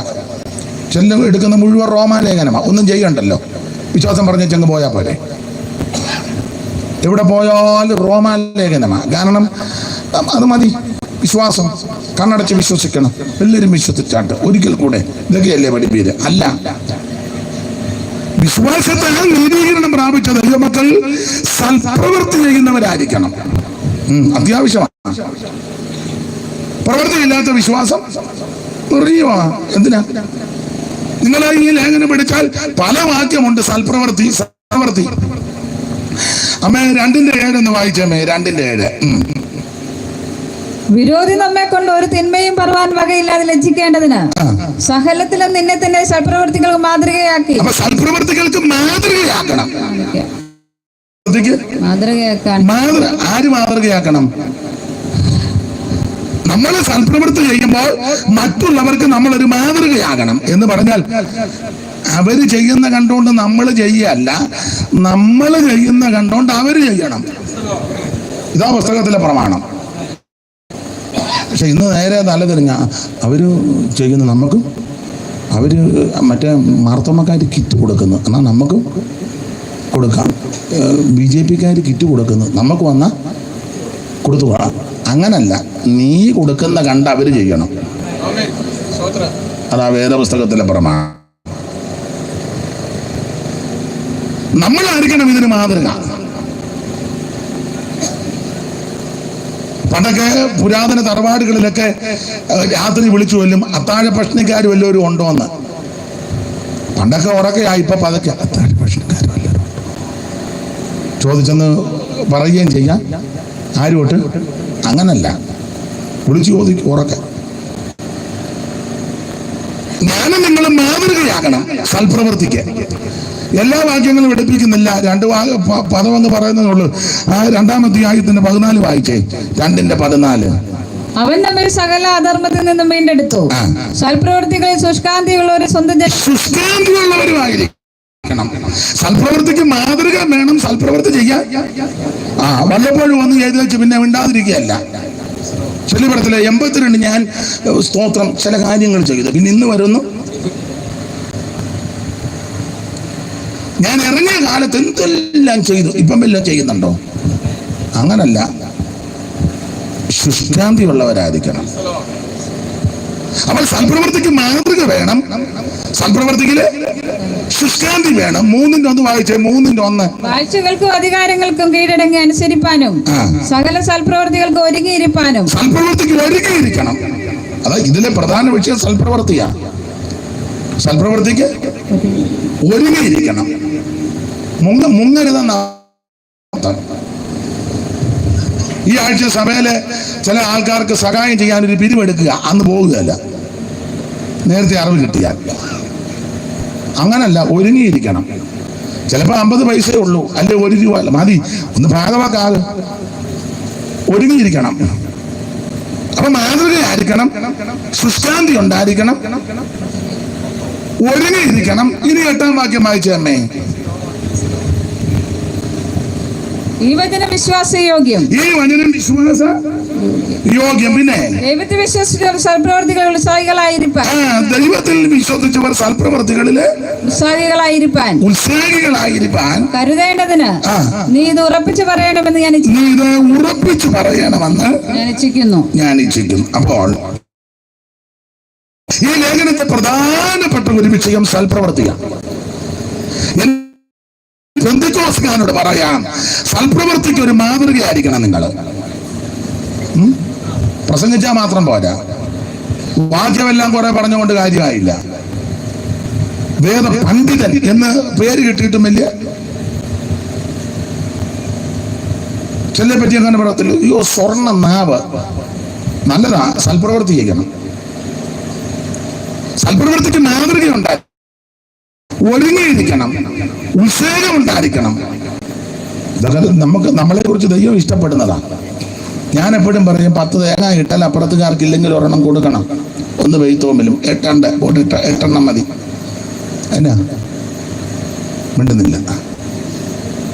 ഇപ്പൊ എല്ലായിടത്തും ചക്കയുടെ സീസൺ അല്ലേ, ഇല്ലാത്തവർക്ക് വിളിച്ചു കൊടുക്കണം. വഴി കൂടെ പോകുമ്പോൾ മഞ്ഞ് വാ ചക്കയുണ്ടോ, ഇല്ല അതാണ്ട് 2 എണ്ണം ഇട്ടുകൊണ്ട് പോകും, കൊടുക്കണം. ഇതവിടെ കിടന്ന് നശിച്ചു പോയാലും ഒരു കുഞ്ഞുങ്ങൾക്ക് കൊടുക്കുകയല്ല, കൊടുക്കുക.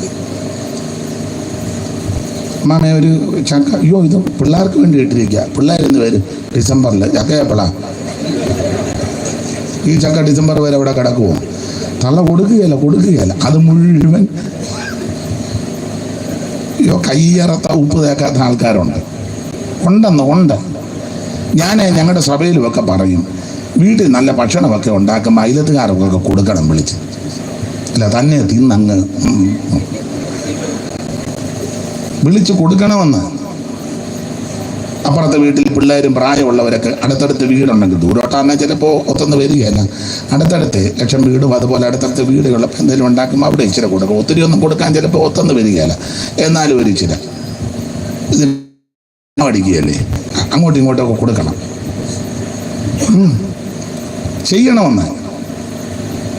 ദൈവത്തിന് മഹത്വം. ഇത് നമ്മെക്കുറിച്ച് ദൈവം ഇഷ്ടപ്പെടുന്ന കാര്യമാണ്. ആ 2:7 ഒന്നുകൂടെ വായിച്ചേമ്മേ. 2:7.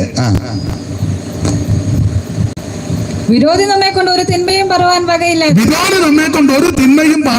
വകയില്ലാതെ ലജ്ജിക്കേണ്ടതിനും സകലത്തിനും നിന്നെ തന്നെ സൽപ്രവർത്തികളും മാതൃകയാണ്. വിരോധി നമ്മെ കൊണ്ട് ഒരു തിന്മയും പറവാൻ ലജ്ജിക്കണം.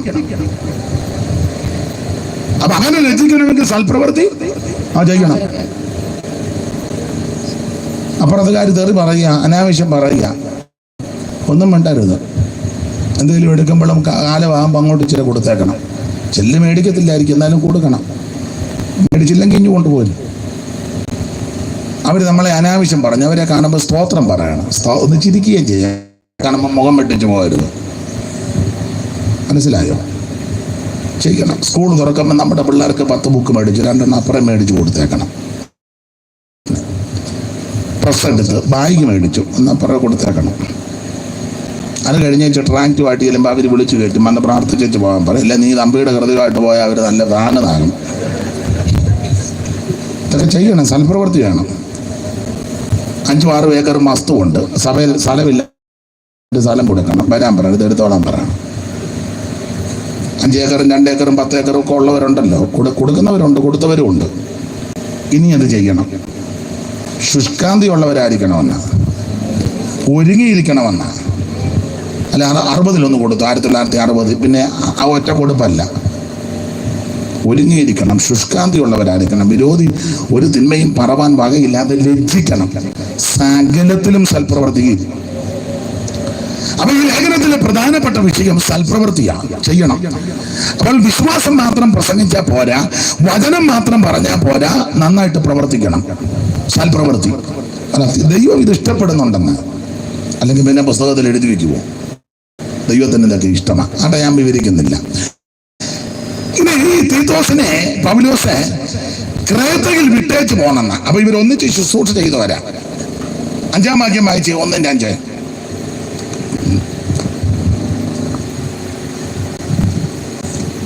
വായിക്കമ്മേ. ഞാൻ ക്രേത്തയിൽ നിന്നെ വിട്ടേച്ച് പോകുന്നത്. അപ്പം ക്രേത്തയിൽ ഉണ്ടായിരുന്നു. എന്നിട്ട് പൗലോസിനെ എവിടെ വിട്ടേച്ച്, തീത്തോസിനെ വിട്ടേച്ച് പൗലോസ് അങ്ങ് പോയി. ഒന്നുകൂടെ വായിച്ചേ. ഞാൻ ക്രേത്തയിൽ നിന്നെ വിട്ടേച്ച് പോകുന്നത്, ശേഷിച്ച കാര്യങ്ങളെ ക്രമത്തിലാക്കേണ്ട. അപ്പൊ ഈ പുള്ളി നിന്ന കുറെ കാര്യമൊക്കെ ക്രമീകരിക്കും, വിഷയങ്ങളൊക്കെ പരിഹരിക്കാനും ക്രമീകരിക്കാനും അതിനൊക്കെ നല്ല തന്മയത്വവും ദൈവകൃപയും വൈഭവശേഷിയും ഈ തീത്തോസിനുണ്ട്. അത് പൗലോസിന് അറിയാം. 2 പേരും ഒന്നിച്ച് ക്രേത്തയിൽ ശുശ്രൂഷ ചെയ്തു. ഒടുവിൽ പറയുക, നിന്നെ ഇവിടെ വിട്ടേച്ച് പോകുന്നത് ശേഷിച്ച കാര്യങ്ങളെല്ലാം ക്രമീകരിക്കാനാണ്. ഈ ക്രേത്ത എന്നുള്ളത് ഒരു ഐലൻഡാ, നമുക്കറിയാമല്ലോ. നാടൻ ഭാഷ പറഞ്ഞ ഇവിടുത്തെ ആൾക്കാർ ഒരു പ്രത്യേക പ്രകൃതക്കാരാ ക്രേത്തക്കാര്, ഇല്ലയോ? ക്രേത്തക്കാര് പ്രത്യേക പ്രകൃതക്കാരാ. അവരുടെ പ്രകൃതി എന്നാന്ന് 12-ാം വാക്യം വായിച്ചു.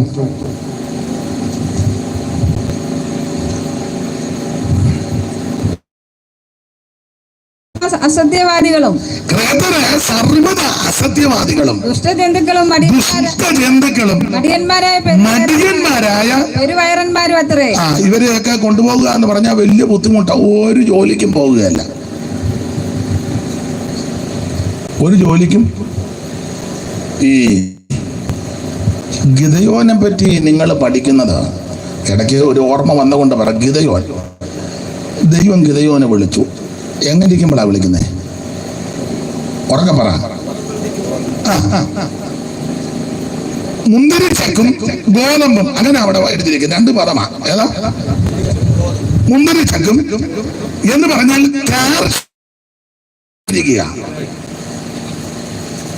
കാർഷിക വൃത്തി, അങ്ങനല്ലേ എഴുതിയേക്കുന്നത്? ഒന്ന് വായിച്ചു.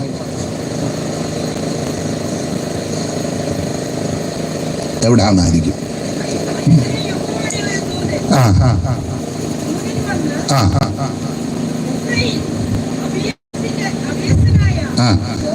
ഒരു കാര്യം ചെയ്യ, ആ കസാരയായിട്ട് മുന്നോട്ട് വന്ന് ഇവിടെ വന്നിരിക്കും.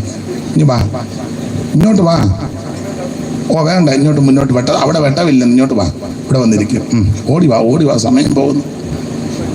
വായിച്ചോ, വളരെ ഉപകാരം. പെട്ടെന്ന് വായി, പെട്ടെന്ന് വായി. അപ്പോൾ ഗിദയോനെ അബിയേസരിന്റെ മുന്തിരിയുടെ ചക്കിന്റെ അടുക്കല യഹോവയുടെ ദൂതൻ അവിടെ പൊടുന്നനെ വന്നു. വായിച്ച മൈക്ക് കൂടെ ഇപ്പൊ വായിച്ച സഹോദരി വായിച്ചാട്ട്. ഇതെനിക്ക് പരിചയമുള്ള സഹോദരിയാണല്ലോ. എവിടെ? എനിക്ക് പരിചയമുണ്ട്. ഇല്ലെങ്കിൽ ഇല്ല. ഏത് സഭയിലാ കൂടുന്നത്? രാജൻ പാസ്റ്റർ ആടാ. വീട്ടുചോടില്ല. വായിച്ചു. അവിടെ ഞാൻ വന്നിട്ടുണ്ടല്ലോ. അന്നേരം ഇല്ലായിരുന്നായിരിക്കും. എന്നാ ഇപ്പം ആയിരുന്നു. അനന്തരം യഹോവയുടെ ഒരു ദൂതൻ വന്ന് ഒഫ്രയിൽ അബീസ്യനായ യോവാസിന്റെ കരവേലത്തിന് കീഴിൽ ഇരുന്ന് അവന്റെ മകനായ ഗിദയോൻ, അവന്റെ മകനാകുന്ന ഗിദയോൻ ഗോതമ്പ് മിദ്യാനിയുടെ കയ്യിൽ പെടാതിരിക്കേണ്ടതിന് മുന്തിരിച്ചക്കിനരികെ വെച്ച് മെതിക്കുകയായിരുന്നു. അപ്പൊ മുന്തിരിച്ചക്ക്, ഗോതമ്പ്, ഇതെല്ലാം കൂടെ ചേർത്ത് പഠിക്കുമ്പോൾ കാർഷിക വൃത്തിയാ. മനസ്സിലായോ? അധ്വാനം. എന്തുവാ ഇംഗ്ലീഷിൽ എന്തുവാ പറഞ്ഞത്? അഗ്രികൾച്ചറോ? ഒരു ഇംഗ്ലീഷ് ഇരിക്കട്ടെ. എന്തുവാ ഇംഗ്ലീഷ്? അങ്ങനെയാണോ? അങ്ങനല്ലേ രാജൻ പാസ്റ്റേ? അഗ്രികൾച്ചർ. അഗ്രികൾച്ചർ വിഭാഗം നന്നാണെങ്കിൽ നല്ല കൾച്ചറും ഉണ്ടാകും. കൾച്ചറെല്ലാം പോയത് എന്നാന്ന് വെച്ചാൽ അഗ്രികൾച്ചർ പോയത് കൊണ്ടാണ്. തെളിയിക്കാം.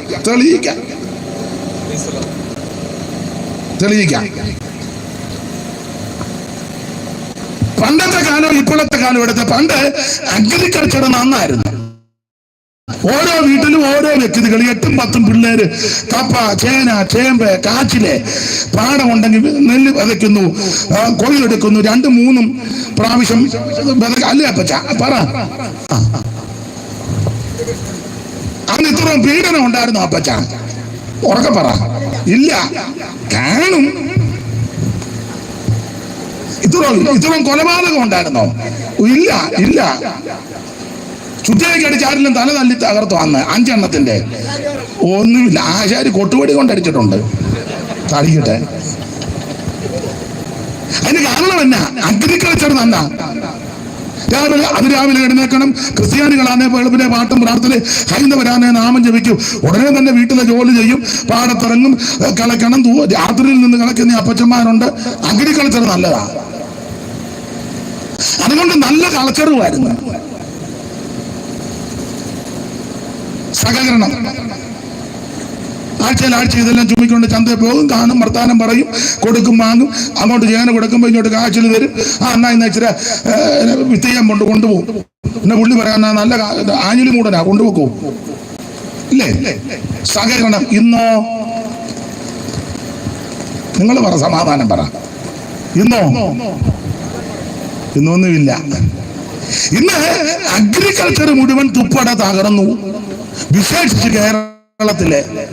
അതുകൊണ്ട് കൾച്ചർ നല്ലതല്ല. അഗ്രികൾച്ചറിൽ നിന്ന് ആ കൾച്ചർ ഉണ്ടാകുന്നു. ഇപ്പൊ പിടി കിട്ടിയോ? എന്നാ ഒരു സങ്കടം, എന്നാ പറ്റിയ? പുള്ളി പൈസയൊന്നും തരികയല്ലെന്ന് പറഞ്ഞോ? അങ്ങനെ വല്ലതും പറഞ്ഞോ? ആയിക്കോട്ടെ, എന്നാലും സങ്കടമാണ് പുള്ളിക്ക് വലിയ മനപ്രയാസം.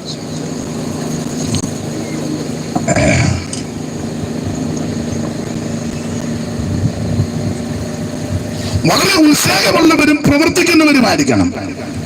ക്രേത്തനെ പറ്റി പറയാ, ക്രേത്തർ സർവ്വ അസത്യവാദികളും പിന്നെ ദുഷ്ടജന്തുക്കളും മടിയന്മാരായ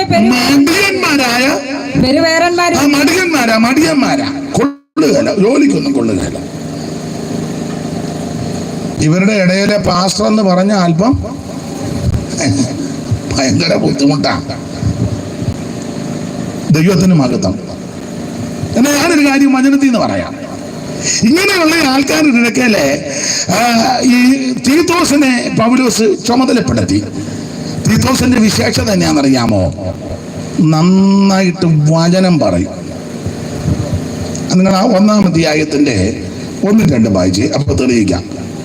നമ്മുടെ രക്ഷിതാവായ ദൈവത്തിന്റെ കൽപ്പന പ്രകാരം എന്നെ ഭരമേൽപ്പിച്ച പ്രസംഗത്തിന്റെ തക്ക സമയത്ത് തന്റെ വചനം വെളിപ്പെടുത്തിയ. അപ്പോൾ ഈ ഭാഗം താഴോട്ട് പഠിക്കുമ്പോൾ തീത്തോസ് ദൈവവചനം നന്നായിട്ട് അവിടെ പറയും. അസത്യവാദികളും അടിയന്മാരും ദുഷ്ടജന്തുക്കളും പെരുവയറന്മാരുമായ ഈ ക്രേത്ത ഐലൻഡില് ഈ സമൂഹത്തെ, വിശ്വാസികളെ നന്നായിട്ട് കൊണ്ടുവരണമെങ്കിൽ ദൈവവചനം പറയണം.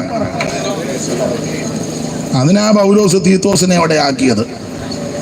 എന്നെ ഫലമേൽപ്പിച്ച പ്രസംഗം, ആ പ്രസംഗം തിരുവചനമാണ്. അതുകൊണ്ട് സഭയത്ത് നല്ലതുപോലെ ദൈവവചനം പറയണം. വചനത്തിൽ വിറയ്ക്കണം, വചനത്തിൽ ഉണരണം, വചനം കേട്ട് ശക്തിപ്പെടണം. വചനമാ ഗുണീകരിക്കുന്നത്, വചനമായി ശുദ്ധീകരിക്കുന്നത്, വചനമാ ക്രിയ ചെയ്തുകൊണ്ടിരിക്കുന്നത്. വചനത്തിൽ ഭയപ്പെടുന്നവരുമായിരിക്കണം. അതുകൊണ്ടാ പൗലോസ് തീത്തോസിനെ അവിടെ ആക്കിച്ച് പറഞ്ഞു, ചില കാര്യം ക്രമീകരിക്കണമെന്ന്. ഞാൻ നിന്നെ ക്രേത്തയിലാക്കിയത് 5-ാം വാക്യം വായിച്ചു. 1-5. ഞാൻ ക്രേത്തയിൽ നിന്നെ വിട്ടേച്ചു പോന്നത് ശേഷിച്ച കാര്യങ്ങളെ ക്രമത്തിലാക്കേണ്ടതിനും ഞാൻ നിന്നോട് ആജ്ഞാപിച്ചതുപോലെ പട്ടണം തോറും മൂപ്പന്മാരെ ആക്കി വെക്കേണ്ടതിനും. മൂപ്പന്മാരെന്ന് ഉദ്ദേശിച്ചത് ഓരോ സഭയ്ക്കും ഓരോ മൂപ്പന്മാരെ കൊടുക്കണം. മൂപ്പന്മാരെന്ന് ഉദ്ദേശിച്ചത് വചനപരിജ്ഞാനവും പക്വതയുള്ളവരെ, അല്ലാതെ പ്രായമുള്ള വല്യപ്പനെ പിടിച്ചാക്കുന്നല്ല. വെളിവില്ല, വെള്ളിയാഴ്ചയില്ല, ബോധമില്ലാത്തതിനെ പിടിച്ച് പാടാൻ പറയുമ്പോൾ പ്രാർത്ഥിക്കും, പ്രാർത്ഥിക്കാൻ പറയുമ്പോൾ പാടും, സ്തോത്രം പറയാൻ പറയുമ്പോൾ അല്ലേലൂയ പറയാം. അതിനെയൊന്നും ആക്കണ്ട. അത് മൂത്തതാ, മൂപ്പനല്ല. പൗലോസ് പറഞ്ഞ മൂപ്പന്മാരെ ആക്കാനാ. പട്ടണത്തോറും മൂപ്പന്മാരെ ആക്കാന്ന് പറഞ്ഞാൽ ഓരോ പട്ടണത്തിലും ഓരോ മൂപ്പനെ കൊണ്ടിരുത്തണമെന്നല്ല. ഓരോരുത്തർക്ക് സഭയുണ്ട്. ആ സഭയിൽ വചനപരിജ്ഞാനമുള്ള, ജ്ഞാനമുള്ള, അറിവുള്ള, പക്വതയുള്ള, ദൈവകൃപയുള്ള, ഉപദേശത്തിൽ തിട്ടമുള്ള മൂപ്പന്മാരെ ആക്കണം. അതാ പറഞ്ഞ എൻ്റെ അർത്ഥം. ആരുമില്ല എന്നാ പിന്നെ ജോർജ് കുട്ടി അങ്ങോട്ട് പോക്കൂ. പ്രാർത്ഥിച്ച് തുടങ്ങാൻ അറിയാമല്ലോ, നിർത്താൻ അറിയാമല്ലോ, ഇത് എന്നാന്ന് പോലും അറിയാൻ മേല. പുള്ളി ഇങ്ങനെ ബ്രേക്ക് ഇല്ലാത്ത സൈക്കിളെ ഇറക്കത്തിൽ പോകും പോലെ നിൽക്കുക. ഇത് എവിടെ നിൽക്കുമെന്നും അറിയാൻ മേല, എങ്ങനെ നിർത്തണമെന്നും. പണ്ട് ഞങ്ങളുടെ ഒരു അച്ചായം പറയുമായിരുന്നു, ഞാൻ ചില ദിവസങ്ങൾ ഉപവസിച്ച് പ്രാർത്ഥിക്കാൻ പോവുകയാണ്, അതിൻ്റെ ശബ്ദം എവിടെ വരെ എത്തുമെന്നും അത് എത്രത്തോളം നീണ്ടു നിൽക്കുമെന്നും എനിക്കറിയത്തില്ല. യോ ഉപവാസ പ്രാർത്ഥനയുടെ ശബ്ദം എവിടെ വരെ പോകുമെന്നും അത് എത്ര നാൾ നീണ്ടു നിൽക്കുമെന്നും ഒറ്റ ദിവസം പോലും ഉപവസിക്കത്തുമില്ല. ചുമ്മാ ബെടായി അടിക്കുന്നതാണ്. അപ്പൊ പട്ടണം തോറും മൂപ്പന്മാരെ ആക്കി വെക്കണം. അതെന്തിനാ ഇങ്ങനെ ആക്കി വെക്കുന്ന? വചനപരിജ്ഞാനമുള്ളവരെ. അതെന്താ കാരണം? എന്നാ 10-ാം വാക്യം വായിച്ച കാരണമുണ്ട്. 10-ാം വാക്യം, വൃഥാവാചാലന്മാരും മനോവഞ്ചകന്മാരുമായി വഴങ്ങാത്തവരായ പലരും ഉണ്ട്. വഴങ്ങാത്ത പല കക്ഷികളുണ്ട് ഇവിടെ, എല്ലായിടത്തും ഉണ്ട്. ക്രേത്തയെ മാത്രമല്ല, വലിയ കാവിലും ഉണ്ട്, ഈട്ടിച്ചോടിലും ഉണ്ട്, ഉണ്ട്, ചെട്ടിമുക്കിലും നെല്ലിക്കാമണ്ണിലും ഉണ്ട്, ഏഴോലിയിലും, എവിടെ ഇല്ലാത്ത എല്ലായിടത്തും ഉണ്ട്, എല്ലായിടത്തും ഉണ്ട്. ഒന്നുകൂടെ വായിച്ചു 10 വാക്യം ദൈവദാസി. വൃഥാവാചാലന്മാരും കരമ്പൊന്നുമില്ല, ചുമ്മാ ചപ്പളത്തി അടിക്കുക. മനോവഞ്ചകന്മാരുമായി വഴങ്ങാത്തവരായ പലരും ഉണ്ട്. അപ്പൊ ഇങ്ങനെയുള്ളവരൊക്കെ ഒരു ക്രമീകരണത്തിലും ഗുണീകരണത്തിലും ശുദ്ധീകരണത്തിലും വരുത്താനാണ് നിന്നെ ക്രേത്തയിലാക്കിയത്. കാരണം നിന്നെ ഒരു കാര്യം ഫലമേൽപ്പിച്ചിട്ടുണ്ട്, ദൈവത്തിന്റെ വചനം. ആ വചനം നീ മുഖം നോക്കാതെ, ആള് നോക്കാതെ, പണം നോക്കാതെ, പ്രതാപം നോക്കാതെ, മഹിമ നോക്കാതെ, സംഘടന നോക്കാതെ നീ അത് വിളിച്ചു പറഞ്ഞു, അതിന് ക്രമീകരണം വരും. എന്നെ കേൾക്കുന്ന ദൈവകുഞ്ഞുങ്ങളോടും ദൈവദാസന്മാരോടും പറയാം, ആരുടെയും മുഖം നോക്കരുത്, ഒരു സംഘടനയും നോക്കരുത്. ഞാന് ദൈവകൃപയിൽ ശരണപ്പെട്ട് പറയാം, കഴിവിൻ്റെ പരമാവധി എന്നാലാവും വിധം അങ്ങനെ പോകണമെന്നാണ് എൻ്റെ ആഗ്രഹം. എനിക്ക് ദൈവം ബോധ്യപ്പെടുത്തിയതും വചനത്തിൻ്റെ ഉപദേശത്തിലുള്ളതൊക്കെ അത് തീർത്ത് പറഞ്ഞിരിക്കും. അതിന് ബോർഡൊന്ന് IPC ആണോ, ചർച്ച കോഡാണോ, അസംബ്ലീസ് കോഡാണോ, നമ്മുടെ എന്തെങ്കിലും ആട്ടെ, ഇത് ഒന്നും നോക്കത്തില്ല. ഏൽപ്പിച്ച കാര്യം പറയുക, ഇഷ്ടമുള്ളവരെ അംഗീകരിക്കുക, പക്ഷെ ഇത് പറയുമെന്നുള്ളത് ഉറപ്പാണ്. സ്തോത്രം. അതിൻ്റെ ഗുണവും ഉണ്ട്, ദോഷവും ഉണ്ട്, രണ്ടും ഉണ്ട്. പിന്നെ നമ്മൾ ഈ വേലയ്ക്ക് ഇറങ്ങുമ്പം ഇത് ഇങ്ങനെ വരുമെന്ന് അറിഞ്ഞുകൊണ്ടാണ് ഇറങ്ങിയത്, അല്ലാതെ എപ്പോഴും ഓശാന പാടുമെന്നൊന്നും ഓർത്തുകൊണ്ടല്ല. ഓശാന പാടുന്നവർ അടുത്ത ആഴ്ച കുരിശ കയറ്റാൻ പറയാനേ, ഇതിൻ്റെ രീതി അതാ. അപ്പം അതുകൊണ്ട് നിങ്ങൾ ആരും ക്ഷീണിക്കുകയും മടുക്കുകയും ചെയ്യരുത്, ഉള്ളതുപോലെ പറയണം. ഇഷ്ടമുള്ളവർ അംഗീകരിക്കട്ടെ, പക്ഷെ ഇതാ ഇതിന്റെ സത്യം. ഇതുകൊണ്ടാണ് തീത്തോസിനെ അവിടെ ആക്കിയത്. അത് നമുക്ക് നമ്മുടെ വിഷയത്തിലേക്ക് പെട്ടെന്ന് വരാം, സമയത്തെ ഭയപ്പെടുന്നതുകൊണ്ട്. വായിച്ച കുറുവാക്യം ഒന്നുകൂടെ വായിച്ചോമേ. സകല മനുഷ്യർക്കും രക്ഷാകരമായ ദൈവകൃപ ഉദിച്ചുവല്ലോ, നാം ഭാഗ്യകരമായ പ്രത്യാശയ്ക്കായിട്ടും നമ്മുടെ രക്ഷിതാവുമായ യേശുക്രിസ്തുവിന്റെ തേജസ്സിന്റെ പ്രത്യക്ഷതയ്ക്കായിട്ട് കാത്തുകൊണ്ടും ഭക്തികേടും പ്രപഞ്ചമോഹങ്ങളും വർജിച്ചിട്ട് ഈ ലോകത്തിൽ സുബോധത്തോടും നീതിയോടും ദൈവഭക്തിയോടും കൂടെ ജീവിച്ചു പോരേണ്ടതിന് അത് നമ്മെ ശിക്ഷിച്ചു വളർത്തുന്നു. ദൈവത്തിന് മഹത്വം. ഇന്ന് രാത്രി അല്പസമയം നമ്മൾ പെട്ടെന്ന് ചിന്തിക്കുന്നത് ഭാഗ്യകരമായ പ്രത്യാശ. ആ പ്രത്യാശ മറ്റൊന്നുമല്ല, നമ്മുടെ കർത്താവാകുന്ന യേശുക്രിസ്തുവിന്റെ വീണ്ടും വരവാണ്. ഇവിടെ തീത്തോസ് കൊടുത്തിരിക്കുന്ന പദം ഭാഗ്യകരമായ പ്രത്യാശ. എന്റെ പ്രിയരെ, ഈ പ്രത്യാശ വേർപെട്ട ദൈവമക്കൾക്കേ ഉള്ളൂ. എന്താണ് നമ്മുടെ പ്രത്യാശ? യേശു വീണ്ടും വരും. തനിക്കായി കാത്തു നിൽക്കുന്ന വിശുദ്ധന്മാരുടെ രക്ഷയ്ക്ക് അവിടുന്ന് പാപം കൂടാതെ രണ്ടാമത് പ്രത്യക്ഷപ്പെടും. ഇനി എത്രയും അല്പകാലം കഴിഞ്ഞിട്ട് വരുവാനുള്ളവൻ വരും. ചിലർ താമസമെന്ന് വിചാരിക്കുന്നത് പോലെ കർത്താവ് തന്റെ വാഗ്ദത്തം നിവർത്തിപ്പാൻ താമസിക്കുന്നില്ല. യേശു വീണ്ടും വരും. എബ്രായ ലേഖനം 9-ാം അധ്യായത്തിന്റെ 28 വായിച്ച് രണ്ടാമതും വരുമെന്ന. പെട്ടെന്ന് വായിര് 9:28 പെട്ടെന്ന്.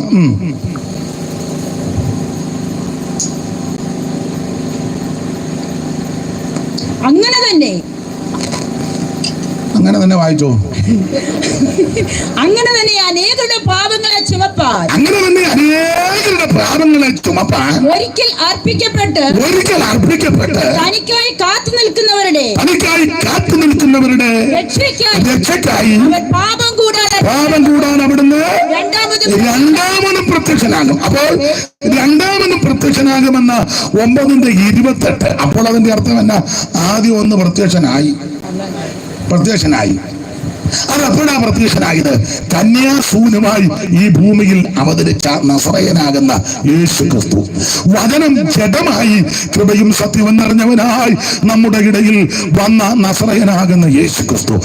അതാണ് അവിടുത്തെ ആദ്യത്തെ വരവ്, ആദ്യത്തെ പ്രത്യക്ഷത. 6-ാം മാസത്തിൽ നസറയത്തിൽ അവൻ മറികേട്ടിക്കൽ മാലാഖ വന്ന് പറഞ്ഞ്, കൃപ ലഭിച്ച പിള്ളേ, നിനക്ക് വന്ദനം കേട്ട മറിയ ആശ്ചര്യപ്പെട്ടപ്പോ ദൂതം പറഞ്ഞ്, പേടിക്കണ്ട, നീ ഒരു കുഞ്ഞിന് ജന്മം കൊടുക്കാൻ പോകുക. മറിയ അത്ഭുതപ്പെട്ടെങ്കിലും മറുചോദ്യം ചോദിച്ചു, ഇറങ്ങിയാൽ ഇതെങ്ങനെ സംഭവിക്കും? മറിയെ പുരുഷന്റെ ഇഷ്ടത്താലും മനുഷ്യന്റെ ഇഷ്ടത്താലുമല്ല, അത്യുന്നതന്റെ ശക്തി നിന്റെ മേൽ നടുലിടും. പരിശുദ്ധാത്മാവ് നിന്റെ മേൽ വരും. രണ്ട് ശക്തികൾ ഉദരത്തിൽ ഒന്ന് സമ്മേളിക്കുമ്പോൾ ഒരു പുരുഷപ്രജ നിന്റെ ഉദരത്തിൽ ഉരുവാകും. ആ പുരുഷപ്രജയുടെ വിശേഷത, അവൻ മാനവജനതയെ പാപങ്ങളിൽ നിന്ന് രക്ഷിപ്പാലിരിക്കൊണ്ട് അവൻ യേശു എന്ന് പേരിടണം. അങ്ങനെ ദൂതൻ പറഞ്ഞതുപോലെ മറിയാം ഗർഭവതിയായി, പ്രസവകാലം തികഞ്ഞു, ആദ്യജാതനെ പ്രസവിച്ചു. എങ്ങും സ്ഥലമില്ലാഞ്ഞതുകൊണ്ട് വഴിയമ്പലത്തിൽ കൊണ്ട് കിടത്തി. ആ കിടയന്മാര് വന്ന് കണ്ട് കുട്ടിയെ കണ്ടു. ആ ശേഷമായിട്ട് പിന്നത്തേതിൽ വിദ്വാൻമാര് വന്നു, കണ്ട് വീണ് വണങ്ങി അവനെ നമസ്കരിച്ചു. പൊന്നും മൂറും കുന്തിരിക്കവൻ കാഴ്ചവെച്ചു. ഹെരോദാവ് കുഞ്ഞുങ്ങളെ കൊല്ലാൻ പദ്ധതി കിട്ടു. അതുകൊണ്ട് നസറേത്തിൽ പോയി. അതുകൊണ്ട് നസറായൻ എന്ന പേര് ലഭിച്ചു. എന്തിനേറെ നാടങ്ങ് നന്മ സുവിശേഷിച്ചു. മരിച്ചവരെ ഉയർപ്പിച്ച് രോഗികളെ സൗഖ്യമാക്കി പൂർണ്ണക്രിസ്തർക്ക് വിടുതൽ കൊടുത്തു. നാനാവ്യാധികളാലും ബാധകളാലും വലഞ്ഞവര് യേശു സൗഖ്യമാക്കി. കർത്താവിന്റെ ശുശ്രൂഷയുടെ ആരംഭം ഇങ്ങനെ: ആദ്യ ഉപദേശം, പിന്നെ പ്രസംഗം, പിന്നെ സൗഖ്യം. ആദ്യ ഉപദേശം, പിന്നെ പ്രസംഗം, സൗഖ്യം. അങ്ങനെ ഒരു വാക്യം ഒന്ന് വായിച്ചു. മത്തായി സുവിശേഷം 5-ാം അധ്യായത്തിന്റെ 24 ഒന്ന് വായിച്ചേ. ഒന്ന് മത്തായി സുവിശേഷം 23 വായിച്ചേ. ആകയാൽ നിന്റെ വഴിപാട് അല്ലല്ല 4:23. സോറി, 4:23. പിന്നെ യേശു ഗലീലയിലൊക്കെ ചുറ്റി സഞ്ചരിച്ചുകൊണ്ട് അവരുടെ പള്ളികളിൽ ഉപദേശിച്ചും രാജ്യത്തിന്റെ സുവിശേഷം പ്രസംഗിക്കുകയും പ്രസംഗിക്കുകയും അടുത്തത് ജനത്തിലുള്ള സകല ധീരത്തെയും വ്യാധിയെയും സൗഖ്യമാക്കി. ഓർഡർ കണ്ടോ? ഉപദേശം, പ്രസംഗം, സൗഖ്യം. ഇപ്പൊ മിക്കയിടത്തും രണ്ട് കാര്യമേ ഉള്ളൂ: സൗഖ്യവും പ്രസംഗവും. ഉപദേശമില്ല. മിണ്ടുന്നില്ല. മിണ്ടണ്ട, വേണ്ട. തോത്രം പറഞ്ഞ് വിലക്കം വീണാ പിന്നെ 9:35 കൂടെ വായിച്ചോ ചേർത്ത്. 2 സാക്ഷി കൊണ്ടും 2 വാക്യം കൊണ്ട് ഉറപ്പിക്കാമല്ലോ. ഉറപ്പിനാ 9:35. യേശു പട്ടണം തോറും ഗ്രാമം തോറും സഞ്ചരിച്ച് അവരുടെ പള്ളികളിൽ ഉപദേശിച്ചും രാജ്യത്തിന്റെ സുവിശേഷം പ്രസംഗിക്കും സകലവിധ ദീനവും വ്യാധിയും സൗഖ്യമാക്കി. ഇവിടെ ഉപദേശം, പ്രസംഗം, സൗഖ്യം. എന്നാൽ ഇന്ന് മിക്കയിടത്തും സൗഖ്യവും പ്രസംഗവും ഉണ്ട്.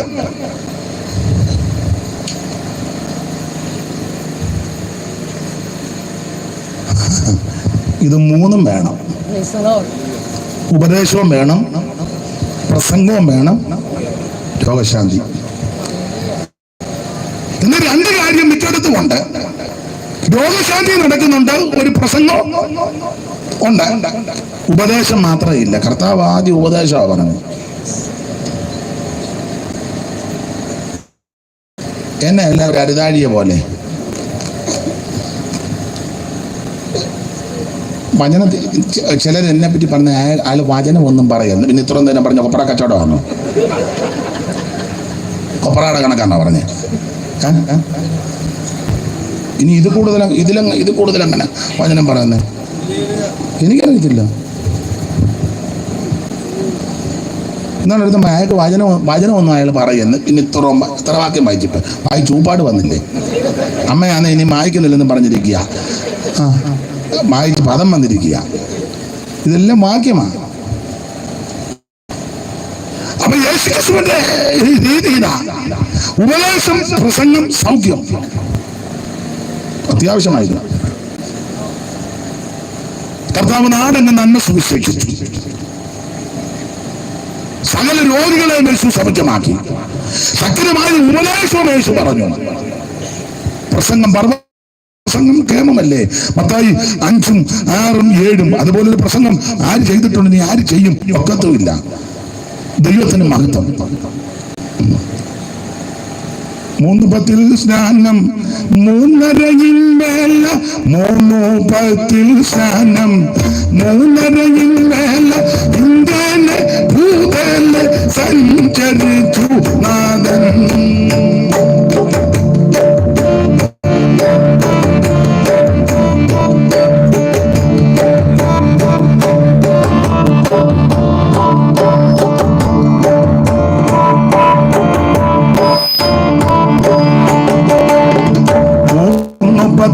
സ്നാനം, 3:30 വേല, ഇങ്ങനെ ഭൂതന്റെ സഞ്ചരിച്ചു നാഥൻ.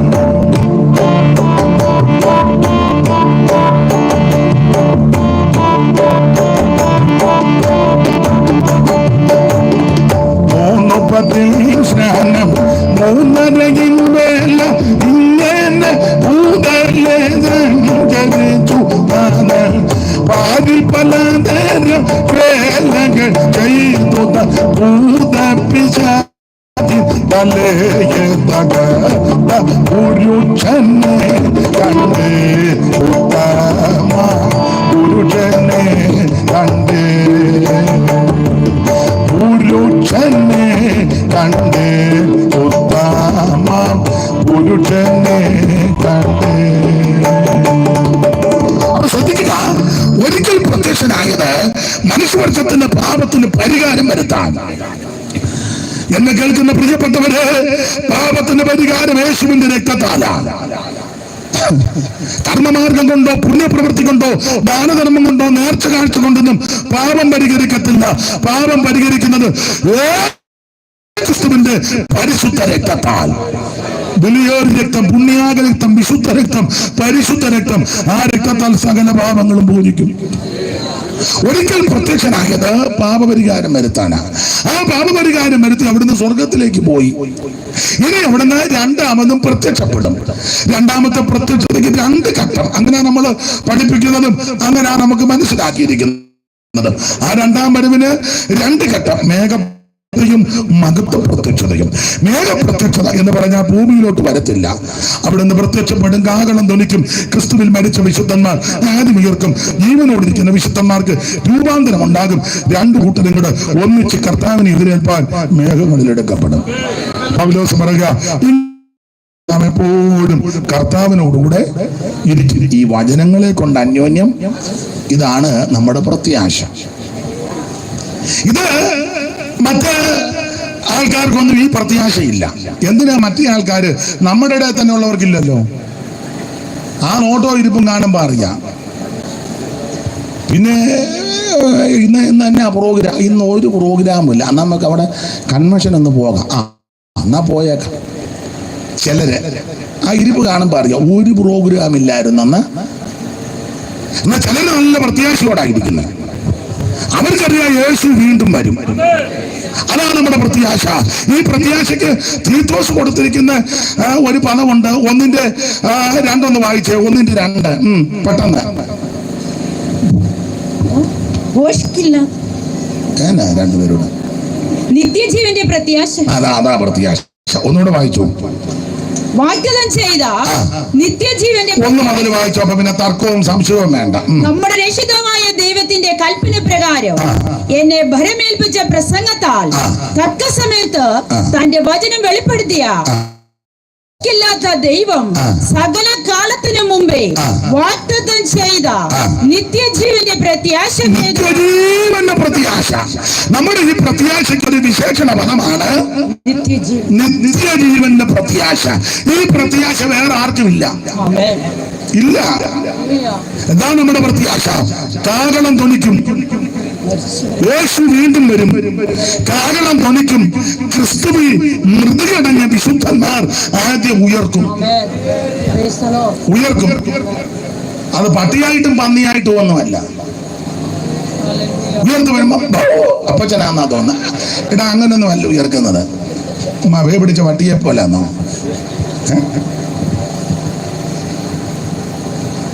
പണ്ട് 2 കൂട്ടർ തമ്മിൽ തർക്കം ഉണ്ടായപ്പം ഒരാളൊരു പാട്ട് പാടി. നിമിഷകവിയായിരുന്നു. പാട്ടിന്റെ വരി പാടിയാ മിക്കവാറും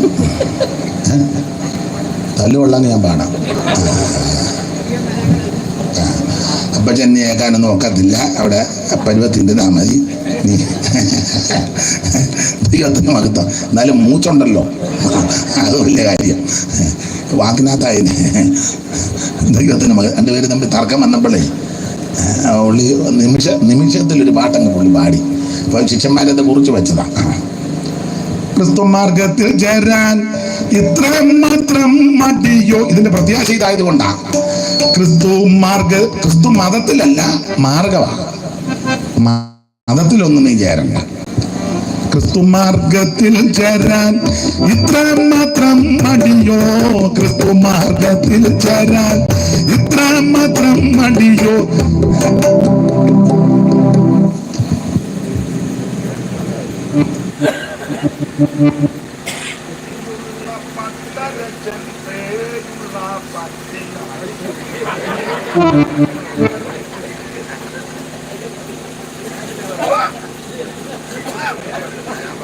ഞാൻ പാട്ടെഴുതി തരാൻ തന്നെ പാട്, എനിക്ക് ആരമില്ല. ഇതെല്ലാം മൊബൈൽ പാട്ടിരിക്കുക, കൊച്ചരിജം കയറി ഇരിക്കുക പിടിപ്പിക്കാഞ്ഞത്. ഇതായി പിടിക്കരുതെന്ന് പറയുന്നതാണ്. ഇടയ്ക്ക് ഇങ്ങനെ പലതും വരും, അതൊക്കെ പിന്നെ പ്രശ്നമാണ്.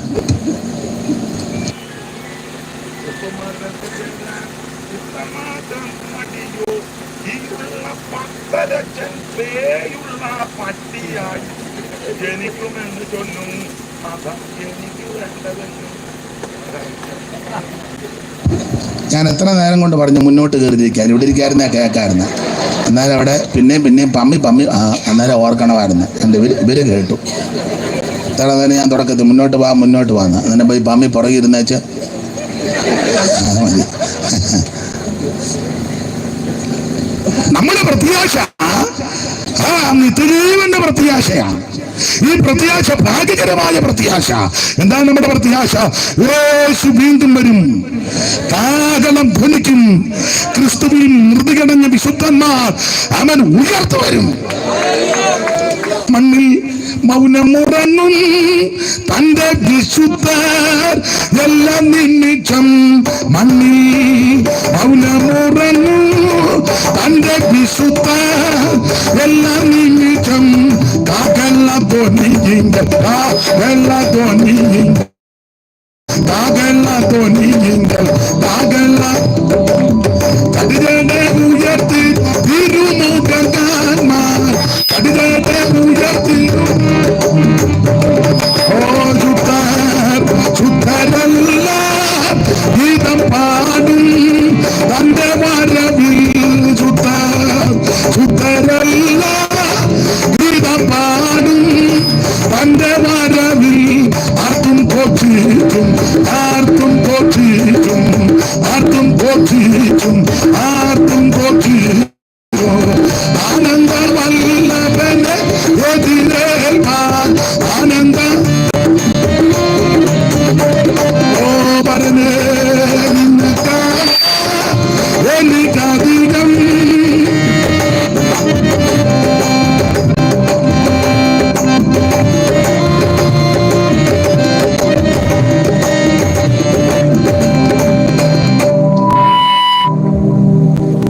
ട്രെയിൻ പോവാന്നോ?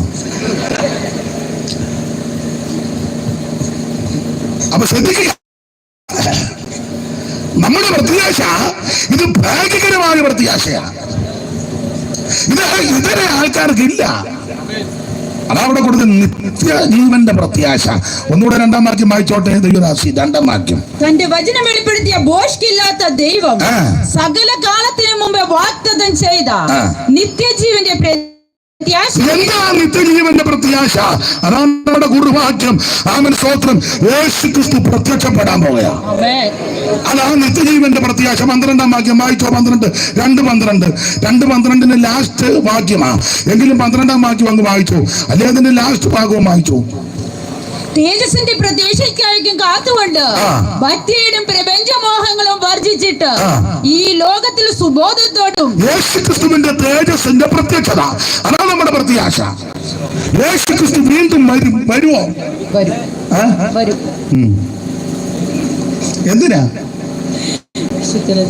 എന്തിനാമേ ഉറക്കം പറ. ചേർക്കാനെ പോവോ?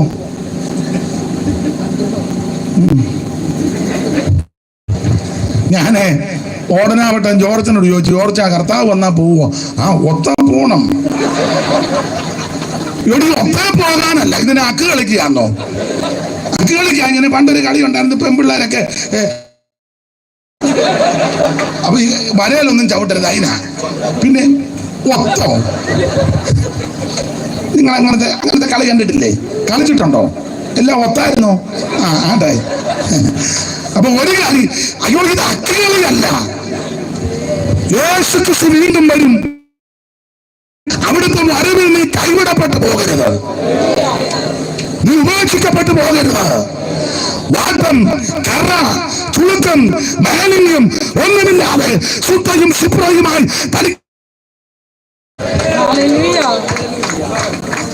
ഇനിയുള്ള ദൈവസിക്കുവാൻ ഗതിയില്ലാത്ത ഗതിങ്ങാൻ ഇണയില്ല കൂറു പ്രാവു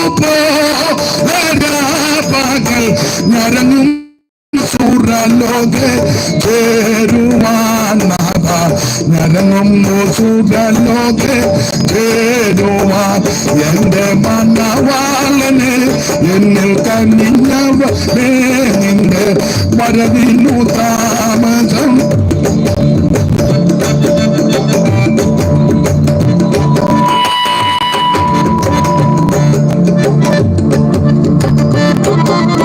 മണവാളനെ എന്നിൽ കനിഞ്ഞവനെ നിന്റെ വരവിനു താമസം ഏറെയാകുമോ? വരവിനു താമസം. മകത്വത്തിൻ പ്രഭുവൻ വെളിച്ചത്തിൻ പ്രഭയിനാൽ ജ്വലിച്ചെന്നുയിരു എല്ലാം നീ തിമേവുവാൻ വെളിച്ചത്തിൻ സുധനായി കാക്കണേ എന്നെ, വെളിച്ചത്തിൻ സുധനായി കാക്കണേ എന്റെ മണവാളനെ എന്നിൽ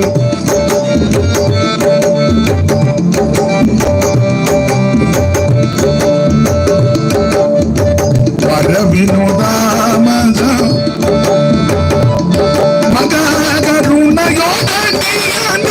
സദാകാല വിവാദത്തിൽ ഒരുങ്ങുന്ന മണ്ണവാക്കി ആയിപ്പാൻ തിരഞ്ഞെടുത്തതുമോർത്തു വാഴ്ത്തുന്നേ എന്നെ, തിരഞ്ഞെടുത്തതുമോർത്തു വാഴ്ത്തുന്നേ എന്റെ മണവാളനെ എന്നിൽ കനിഞ്ഞവ് നിന്റെ വരവിനു താമസം.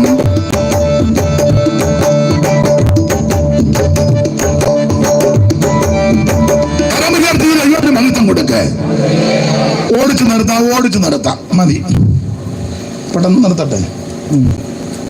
എല്ലാവർക്കും പ്രത്യാശയുണ്ടല്ലോ, അതുകൊണ്ട് പിന്നെ ഇനി ഇപ്പൊ ഇരുത്തിയിട്ടും വലിയ കാര്യമൊന്നും. അപ്പൊ നമ്മുടെ പ്രത്യാശ നിത്യജീവന്റെ പ്രത്യാശ.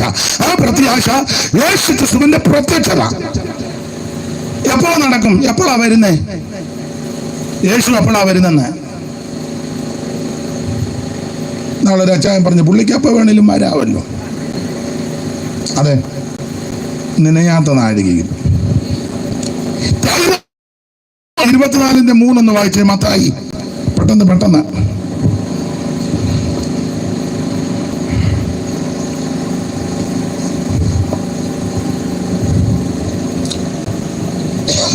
അവൻ ഒരുവമലിരിക്കുമ്പോൾ ശിഷ്യന്മാർ തനിച്ച് അവന്റെ അടുക്കൽ വന്നു.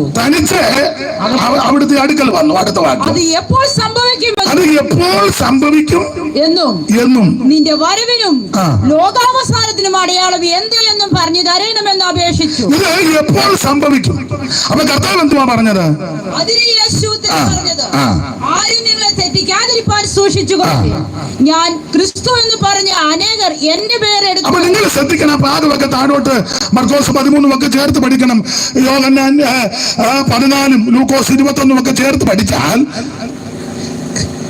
ടൈം പറഞ്ഞിട്ടില്ല, ലക്ഷണം പറഞ്ഞിട്ടുണ്ട്. ഇനി ഏത് സമയമാണെന്ന് കൃത്യം പറഞ്ഞിട്ടില്ല. നിലച്ചിരിക്കാത്ത സമയത്താ, നാഴികയില്ല വരുന്നത്. TPM പാടുന്നൊരു പാട്ടുണ്ട്, വരുന്നൊരു പ്രിയനെ നിനയാത്ത നേരത്തിൽ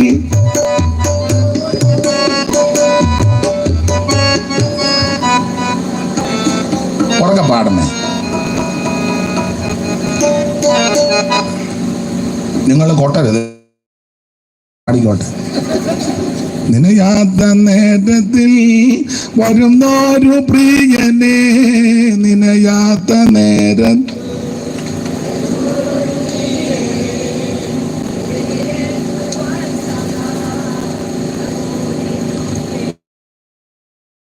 അമ്മയുടെ പേരെന്നെ അമ്മേ?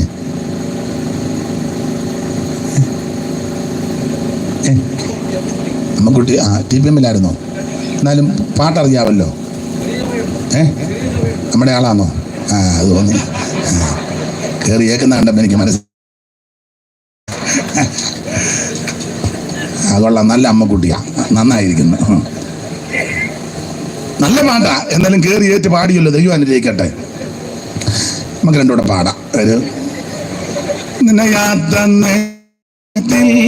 വരുന്നൊരു പ്രിയനെ, നിനയാത്ത നേരത്തിൽ വരുന്നൊരു പ്രിയനെ, എതിരേൽക്കുവാൻ സദാ ഉണർവോടിരിക്കുന്ന,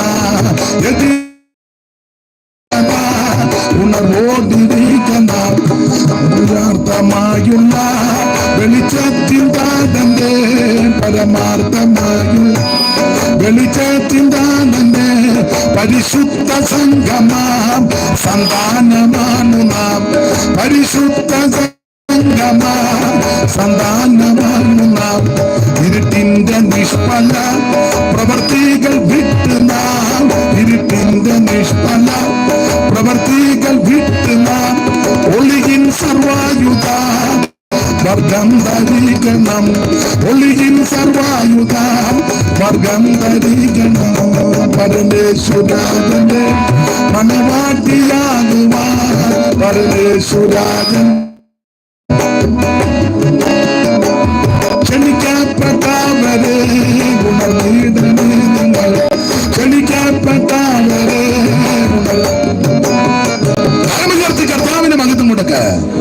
നമ്മൾ ശ്രദ്ധിക്കുക, നമ്മുടെ പ്രത്യാശയുടെ വിശേഷണ പദം നിത്യജീവന്റെ പ്രത്യാശ. എന്താ ഈ പ്രത്യാശ? യേശു ക്രിസ്തു പ്രത്യക്ഷനാകും. എപ്പോൾ? കൃത്യസമയം പറഞ്ഞിട്ടില്ല. നിന്റെ വരവിനും ലോകാവസാനത്തിനും കൃത്യം ടൈം പറയാം, പക്ഷെ ലക്ഷണമുണ്ട്. ഇനി ഓടിച്ച് പറയാം, ഒത്തിരി ഉണ്ട്. അതിലൊരു ലക്ഷണം മഹത്വം പ്രത്യക്ഷതയും കൂടെ ചേർത്ത 24 മത്തായി. എങ്കിലും പറഞ്ഞു വന്ന കൂട്ടത്തിൽ കർത്താവ് പറഞ്ഞു, അത് നോഹയുടെ കാലം പോലെ. എന്തുവാ നോഹയുടെ കാലം? നോഹയുടെ കാലത്തില് ഒരു കാലം എല്ലാവരും ബോധിച്ച പോലെ നടക്കുന്നത്, അല്ലേ? ബോധിച്ച പോലെ നടക്കുന്നത്. കാരണം ബോധിച്ചവരെ പ്രാർത്ഥിച്ചെടുത്തെന്നല്ല, ബോധിച്ചവരെ. പണ്ടൊരാൾ ഒരു സഭയെ ശുശ്രൂഷിച്ചു. അപ്പോൾ അവിടുന്ന് തന്നെ ഒരു പെണ്ണിനെ കല്യാണം കഴിച്ചു. അപ്പം പുള്ളിയുടെ കല്യാണം പറഞ്ഞപ്പോൾ ഞാൻ ചോദിച്ചു, പുള്ളി കല്യാണം പറഞ്ഞു, കല്യാണം എല്ലാം ഉറപ്പിച്ചു. അപ്പം ഞാൻ ചോദിച്ചു, വെണ്ണ വിടാ? അവിടുന്ന് തന്നെ എന്ന് പറഞ്ഞു. അപ്പം കേട്ടിരുന്ന പുള്ളി പറഞ്ഞു, അത് ദശാംശം എടുത്താന്ന്.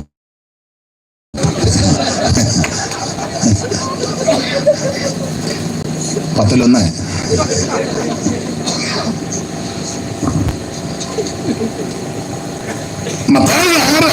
ബോധിച്ചതുപോലെ വായിച്ചോ. 36 പെട്ടെന്ന് വായിച്ചോ. ത്തിന്റെ 36. നിങ്ങൾക്ക് ദശാംശം വേണമെന്നാണ്. മനുഷ്യർ ഭൂമിയിൽ പെരുകി തുടങ്ങി. അവർക്ക് പുത്രന്മാർ ജനിച്ചപ്പോൾ ദൈവത്തിന്റെ പുത്രന്മാർ മനുഷ്യരുടെ പുത്രിമാരെ സൗന്ദര്യമുള്ളവരെന്ന് കണ്ടിട്ട് തങ്ങൾക്ക് ബോധിച്ച ഏവരെയും. അങ്ങനെ ആ പുസ്തകത്തിലെ വാക്യം ഒന്നുകൂടെ വായിച്ചേ സഹോദരി. മനുഷ്യൻ ഭൂമിയിൽ പെരുകി തുടങ്ങി. അവർക്ക് പുത്രന്മാർ ജനിച്ചപ്പോൾ ദൈവത്തിന്റെ പുത്രന്മാർ മനുഷ്യരുടെ പുത്രിമാരെ സൗന്ദര്യമുള്ളവരെന്ന് കണ്ടിട്ട് തങ്ങൾക്ക് ബോധിച്ച ഏവരെയും ഭാര്യമാരായി എടുത്തു. ദൈവത്തിന് മഹത്വം. ന്യായാധിപന്മാരുടെ പുസ്തകത്തിലും ഇങ്ങനെ തന്നെ ബോധിച്ചെന്ന ആ 17-ാം അധ്യായത്തിന്റെ 6-ാമത്തെ വാക്യം ഒന്ന് വായിച്ചേ. 17-6.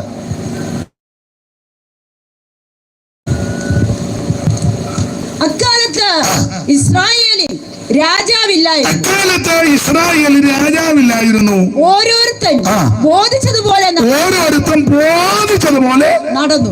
അങ്ങനെ ബോധിച്ചതുപോലെ ഈ ബോധിച്ചത് അതിന് ശബ്ദം ഉണ്ടെന്ന് തോന്നി, ശബ്ദമില്ലേ മോനെ ചൂടെന്ന് തോന്നി. ആ, ഓരോരുത്തർ ബോധിച്ചതുപോലെ നടന്നു. അവിടെ ബോധിച്ചതുപോലെ നടന്നു. 17:6 വേറൊരു വാക്യമുണ്ട്, തനിക്ക് ബോധിച്ചതുപോലെ. അങ്ങനെ വാക്യം തരാം. 21:25 വായിച്ച ന്യായാധിപന്മാര് തന്നെ 21:25. ഇവിടെ ബോധിച്ചതുപോലെ നടന്നെന്ന 21:25 ഏറ്റവും ലാസ്റ്റ് ആണ്ട് ചൂണ്ടുവരൽ വെച്ചെടുത്ത് അക്കാലത്ത് ഇസ്രായേലിൽ രാജാവില്ലായിരുന്നു. ഓരോരുത്തരും തനിക്ക് ബോധിച്ചതുപോലെ. അങ്ങനെ ഉണ്ട്, ഇപ്പൊ ക്ലിയർ ആയി. 17:6 ബോധിച്ചതുപോലെ, അത് ഒന്നുകൂടെ ക്ലിയർ ആക്കി, തനിക്ക് ബോധിച്ചതുപോലെ നടന്നു. അത് തന്നെ ബോധിച്ചതുപോലെ എടുക്കുക. മനുഷ്യപുത്രന്റെ വരവിലും ഇങ്ങനെ. ഇപ്പം സഭയിലാണെങ്കിലും ബോധിച്ചതുപോലല്ലേ. ഇഷ്ടമുള്ള വസ്ത്രം ധരിക്കാം, ഇഷ്ടമുള്ളപ്പം വരാം, ഇഷ്ടമുള്ള ഇറങ്ങിപ്പോകാം, കൈ പൊക്കണേ പൊക്കാം, പാട്ട് പാടണേ പാടാം, പാടണ്ട, ഇരിക്കണേ ഇരിക്കാം, ഇടയ്ക്ക് പോണേ ഇടയ്ക്ക് പോകാം, നേരത്തെ വരുന്നെങ്കിൽ നേരത്തെ വരാം, താമസിച്ച് വരുന്നെങ്കിൽ താമസിച്ച് വരാം, സാക്ഷി പറയുന്നിടം വരെ ഇരിക്കണേ ഇരിക്കാം, പറഞ്ഞ ചാന്തയിലും പോകാം, സ്വോത്രകാഴ്ച ഇട്ടേച്ച് പോകാം, ഇടാതെ പോകാം, എടുത്തോണ്ടും. ഇപ്പം നമുക്ക് സ്വോത്രകാഴ്ച എടുക്കാം. അവൻ ആദ്യമായിട്ട് വന്നു, അവനോടത്തെല്ലാം കൊണ്ടുവരുമ്പോൾ എടുക്കുകയായിരുന്നു, അവനങ്ങ് എടുത്തു. അവൻ നമ്മൾ കുറ്റമൊന്നും പറയാനൊക്കത്തില്ല, നമ്മൾ എടുക്കണമെന്നാവാം, സ്വോത്രകാഴ്ച എടുക്കാം. അവൻ എന്നിട്ട് പറഞ്ഞു, ഇനി യോഗം കൊണ്ടേ പറയണമെന്ന്. അവൻ അഭിപ്രായം പറഞ്ഞു, യോഗത്തിന് പോകുന്നെങ്കിൽ ഇവരുടെ യോഗത്തിന്. അപ്പോൾ ഒരു കാര്യം പറയാം, ബോധിച്ചതുപോലെ. നോഹയുടെ കാലം ഇതാ. മാത്രമല്ല നോഹയുടെ കാലം ഒത്തിരി പറയാനുണ്ട്. ഈ നോഹയുടെ കാലത്ത് അങ്ങ് ആരാധനയാ. ഉൽപ്പത്തി പുസ്തകം 4-ാം അധ്യായത്തിന്റെ ഒടുവിലൊരു കണ്ണികയുണ്ട്, 5-ന്റെ നേരെ മേളിൽ ഒരു ചെറിയ കണ്ണിക. അതൊന്ന് വായിച്ചേ. ആദാം, അങ്ങനല്ലേ? അക്കാലത്ത് യഹോവയുടെ നാമത്തിലുള്ള അല്ലല്ല, ആ കണ്ണിക അതല്ലല്ലോ, വാക്യത്തിന്റെ ജീവിതം ആരംഭിച്ചു, ഒരു കുഞ്ഞുണ്ടായെന്ന. അവളൊരു മകനെ പ്രസവിച്ചു. കയ്യിൽ കൊന്ന ഹാബേലിന്റെ പകരം ദൈവം എനിക്കൊരു സന്തതിയെ തന്നു എന്ന് പറഞ്ഞ് അവന് ഷേത്ത് എന്ന് പേരിട്ട് ഷേത്തിനൊരു മകൻ ജനിച്ചു, ഏനോശ്. അക്കാലത്ത് യഹോവയുടെ നാമത്തിലുള്ള ആരാധന തുടങ്ങി. വർഷിപ്പ് സ്റ്റാർട്ട് ചെയ്തു. ഇപ്പൊ അങ്ങനല്ലേ, സ്റ്റാർട്ട് ചെയ്തു. എവിടാ? റാന്നിയില് ബിൽഡിങ്ങിന്റെ മണ്ട. ഓ, എത്ര പേരുണ്ട്? ഒരു തള്ളയുണ്ട്, ശ്വാസം വിടാത്തൊരു അച്ചായി ഉണ്ട്, പിന്നെ ഓർഗൻ വായിക്കാനൊരു മോനുണ്ട്. അവൻ ഇങ്ങനെ, നിന്റെ കാര്യം അല്ലി പറഞ്ഞു, അവന് എന്നെ ബ്രാഹും. തുടങ്ങി ആരാധന തുടങ്ങി. ഇത് കണ്ടിട്ട് അപ്പുറത്തെ ബിൽഡിങ്ങിലും ആൾക്കാർ തുടങ്ങി. മേളി നിന്ന് കണ്ണെ നോക്കി ആരാധന. ഇപ്പൊ പിന്നെ ഗ്ലാസ് ഒക്കെ ഇട്ടിരിക്കുന്നുണ്ട്, കുഴപ്പമില്ല. എല്ലായിടത്തും ആരാധന. നോഹയുടെ കാലമായി പറഞ്ഞത്, ആരാധന തുടങ്ങി. പക്ഷെ ഒരു കാര്യം പറയാം, ആരാധനയാണ്. പക്ഷേ വർഷിപ്പും ലീഡർമാരും പാട്ടുകാരും കൺവെൻഷൻ പ്രസംഗകരും ബൈബിൾ ക്ലാസ് ഇഷ്ടം പോലെ എല്ലായിടത്തും ആരാധന, എല്ലായിടത്തും പ്രസംഗം, എല്ലായിടത്തും കൺവെൻഷൻ നല്ലതാണ്. പക്ഷേ തമ്പുരാൻ നോഹയോട് പറഞ്ഞു, കൺവെൻഷനും കൊണ്ട് എല്ലാം ബോധിച്ച പോലെ നടക്കുന്നത്. ഈ പ്രാർത്ഥനയ്ക്കും ആരാധന ഇരിക്കുന്ന 3 മണിക്കൂറേ ഉള്ളൂ. ഇതുകൊണ്ടല്ല ഒരുമാതിരി പരുവത്തിന് ഇരിക്കുന്ന. ബാക്കി 21 മണിക്കൂറും മിക്കവരും ബോധിച്ച പോലെ. സൺഡേ ആ വരവ് കാണുമ്പം നമ്മളോർക്ക് എപ്പോഴും ഇങ്ങനെ ആയിരിക്കുമെന്ന്.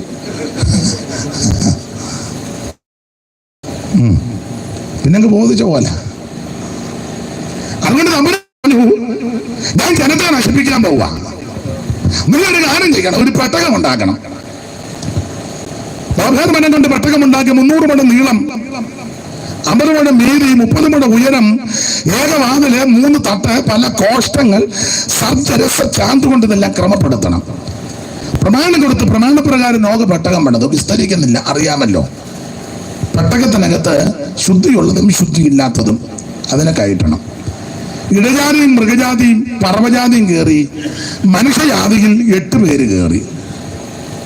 നോഗയും നോഗയുടെ ഭാര്യയും 3 ആമ്പിള്ളേരും അവരുടെ ഭാര്യമാരും അകത്ത് കയറി. ദൈവം വാതിലും അടച്ചു. മേളിലത്തെ ഉറവേം തുറന്നു, താഴത്തെ ഉറവേം തുറന്നു. വെള്ളം പൊങ്ങി. വിവരിക്കുന്നില്ല, അറിയാവുന്നത് കൊണ്ടാ. ഞാൻ ചോദിക്കട്ടെ, ദൈവം വന്ന് വാതിലടച്ചു, വെള്ളവും പൊങ്ങി. ഈ പെട്ടകത്തിനകത്ത് കയറി രക്ഷപ്പെട്ടത് എത്ര പേരാ? ഉറക്കെ പറഞ്ഞു. 8 പേര്. 4ന്റെ ഒടുവിൽ വായിച്ചത് ഏനോഷിന്റെ കാലത്ത് ആരാധന തുടങ്ങി. എല്ലായിടത്തും ആരാധന, എല്ലായിടത്തും വർഷിപ്പ്, എല്ലായിടത്തും ഫാസ്റ്റിംഗ് പ്രയർ. 21, 21, 40, തീമഴ, അഗ്നിമഴ, കൽമഴ, പെരുമഴ, ഡുനാമീസ്, കൊയ്ത്ത്, മേതി, കറ്റകെട്ട്, ഇതൊക്കെയാണല്ലോ. എല്ലാം കൊണ്ട് നല്ല കാര്യം. വെള്ളം കുടിക്കാതെ ചാകാതെ രക്ഷപ്പെട്ടത് എത്രയാ? 8. ഈ ആരാധിച്ച മനുഷ്യനല്ല എന്ത് ചെയ്യേ?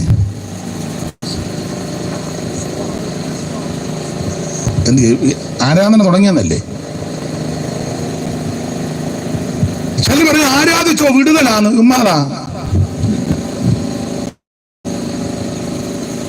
ആരാധനയെ പക്ഷേ പ്രമാണത്തിൽ നിന്ന് ആരാധിക്കണം.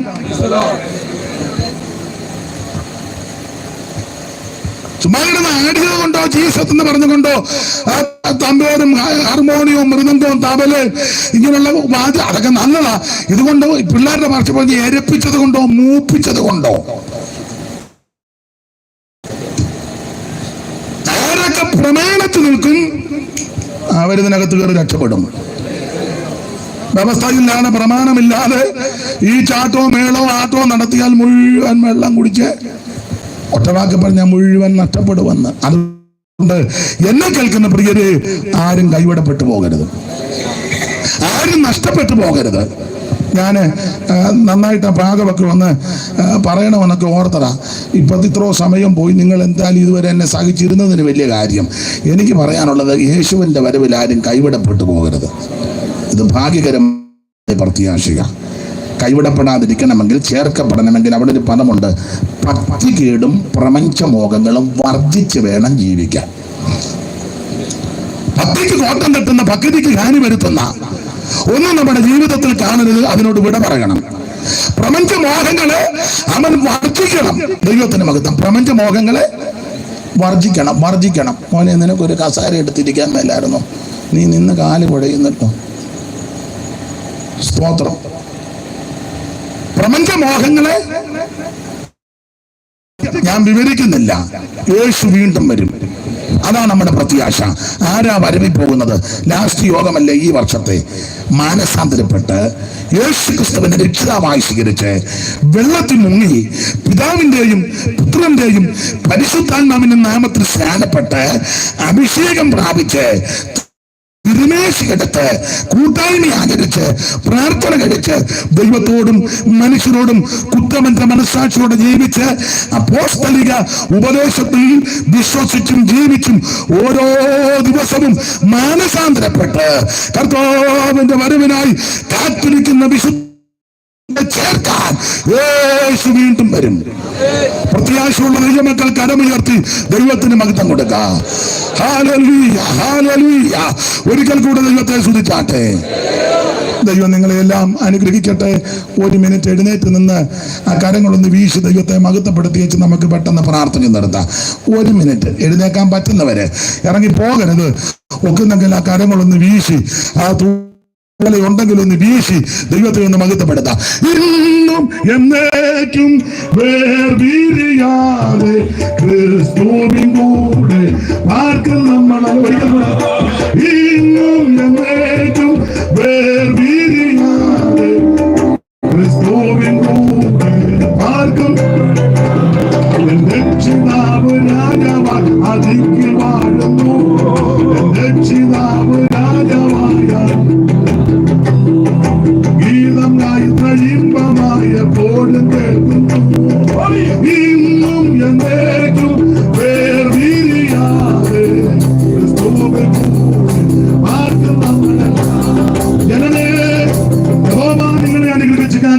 ചെയ്യുമാറാകട്ടെ. യഹോവ തിരുമകൻ നിങ്ങളുടെ മേൽ പ്രകാശിപ്പിച്ച് നിങ്ങളോട് കൃപയുള്ളവനാകട്ടെ. യഹോവ തിരുമകൻ നിങ്ങളുടെ മേൽ ഉയർത്തി നിങ്ങൾക്ക് സമാധാനം നൽകുമാറാകട്ടെ. കരമുയർത്തി ഹല്ലേലൂയ പാടാം. എല്ലാവർക്കും ഇരിക്കാം. ഇതുവരെ എന്നെ സഹിച്ച് കേട്ടിരുന്ന എല്ലാ കർത്തദാസന്മാർക്കും ദൈവമക്കൾക്കും നന്ദി. രാജംഭാഷടക്കമുള്ള കർത്തദാസന്മാർ, വേദിയിലുള്ളവർ, ദൈവം നിങ്ങളെ എല്ലാവരെയും അനുഗ്രഹിക്കുമാറാകട്ടെ. പ്രാർത്ഥനയിൽ ഓർക്കണമെന്ന് കർത്തനാമത്തിൽ വീണ്ടും അപേക്ഷിക്കുന്നു. ദൈവം എല്ലാവരെയും സഹായിക്കട്ടെ. പ്രാർത്ഥിച്ചു.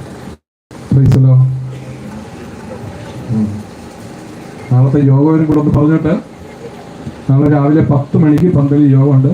ഇന്ന് നമ്മുടെ സെന്ററിലെ എല്ലാ വിശ്വാസികളും വന്നിട്ടുണ്ട്.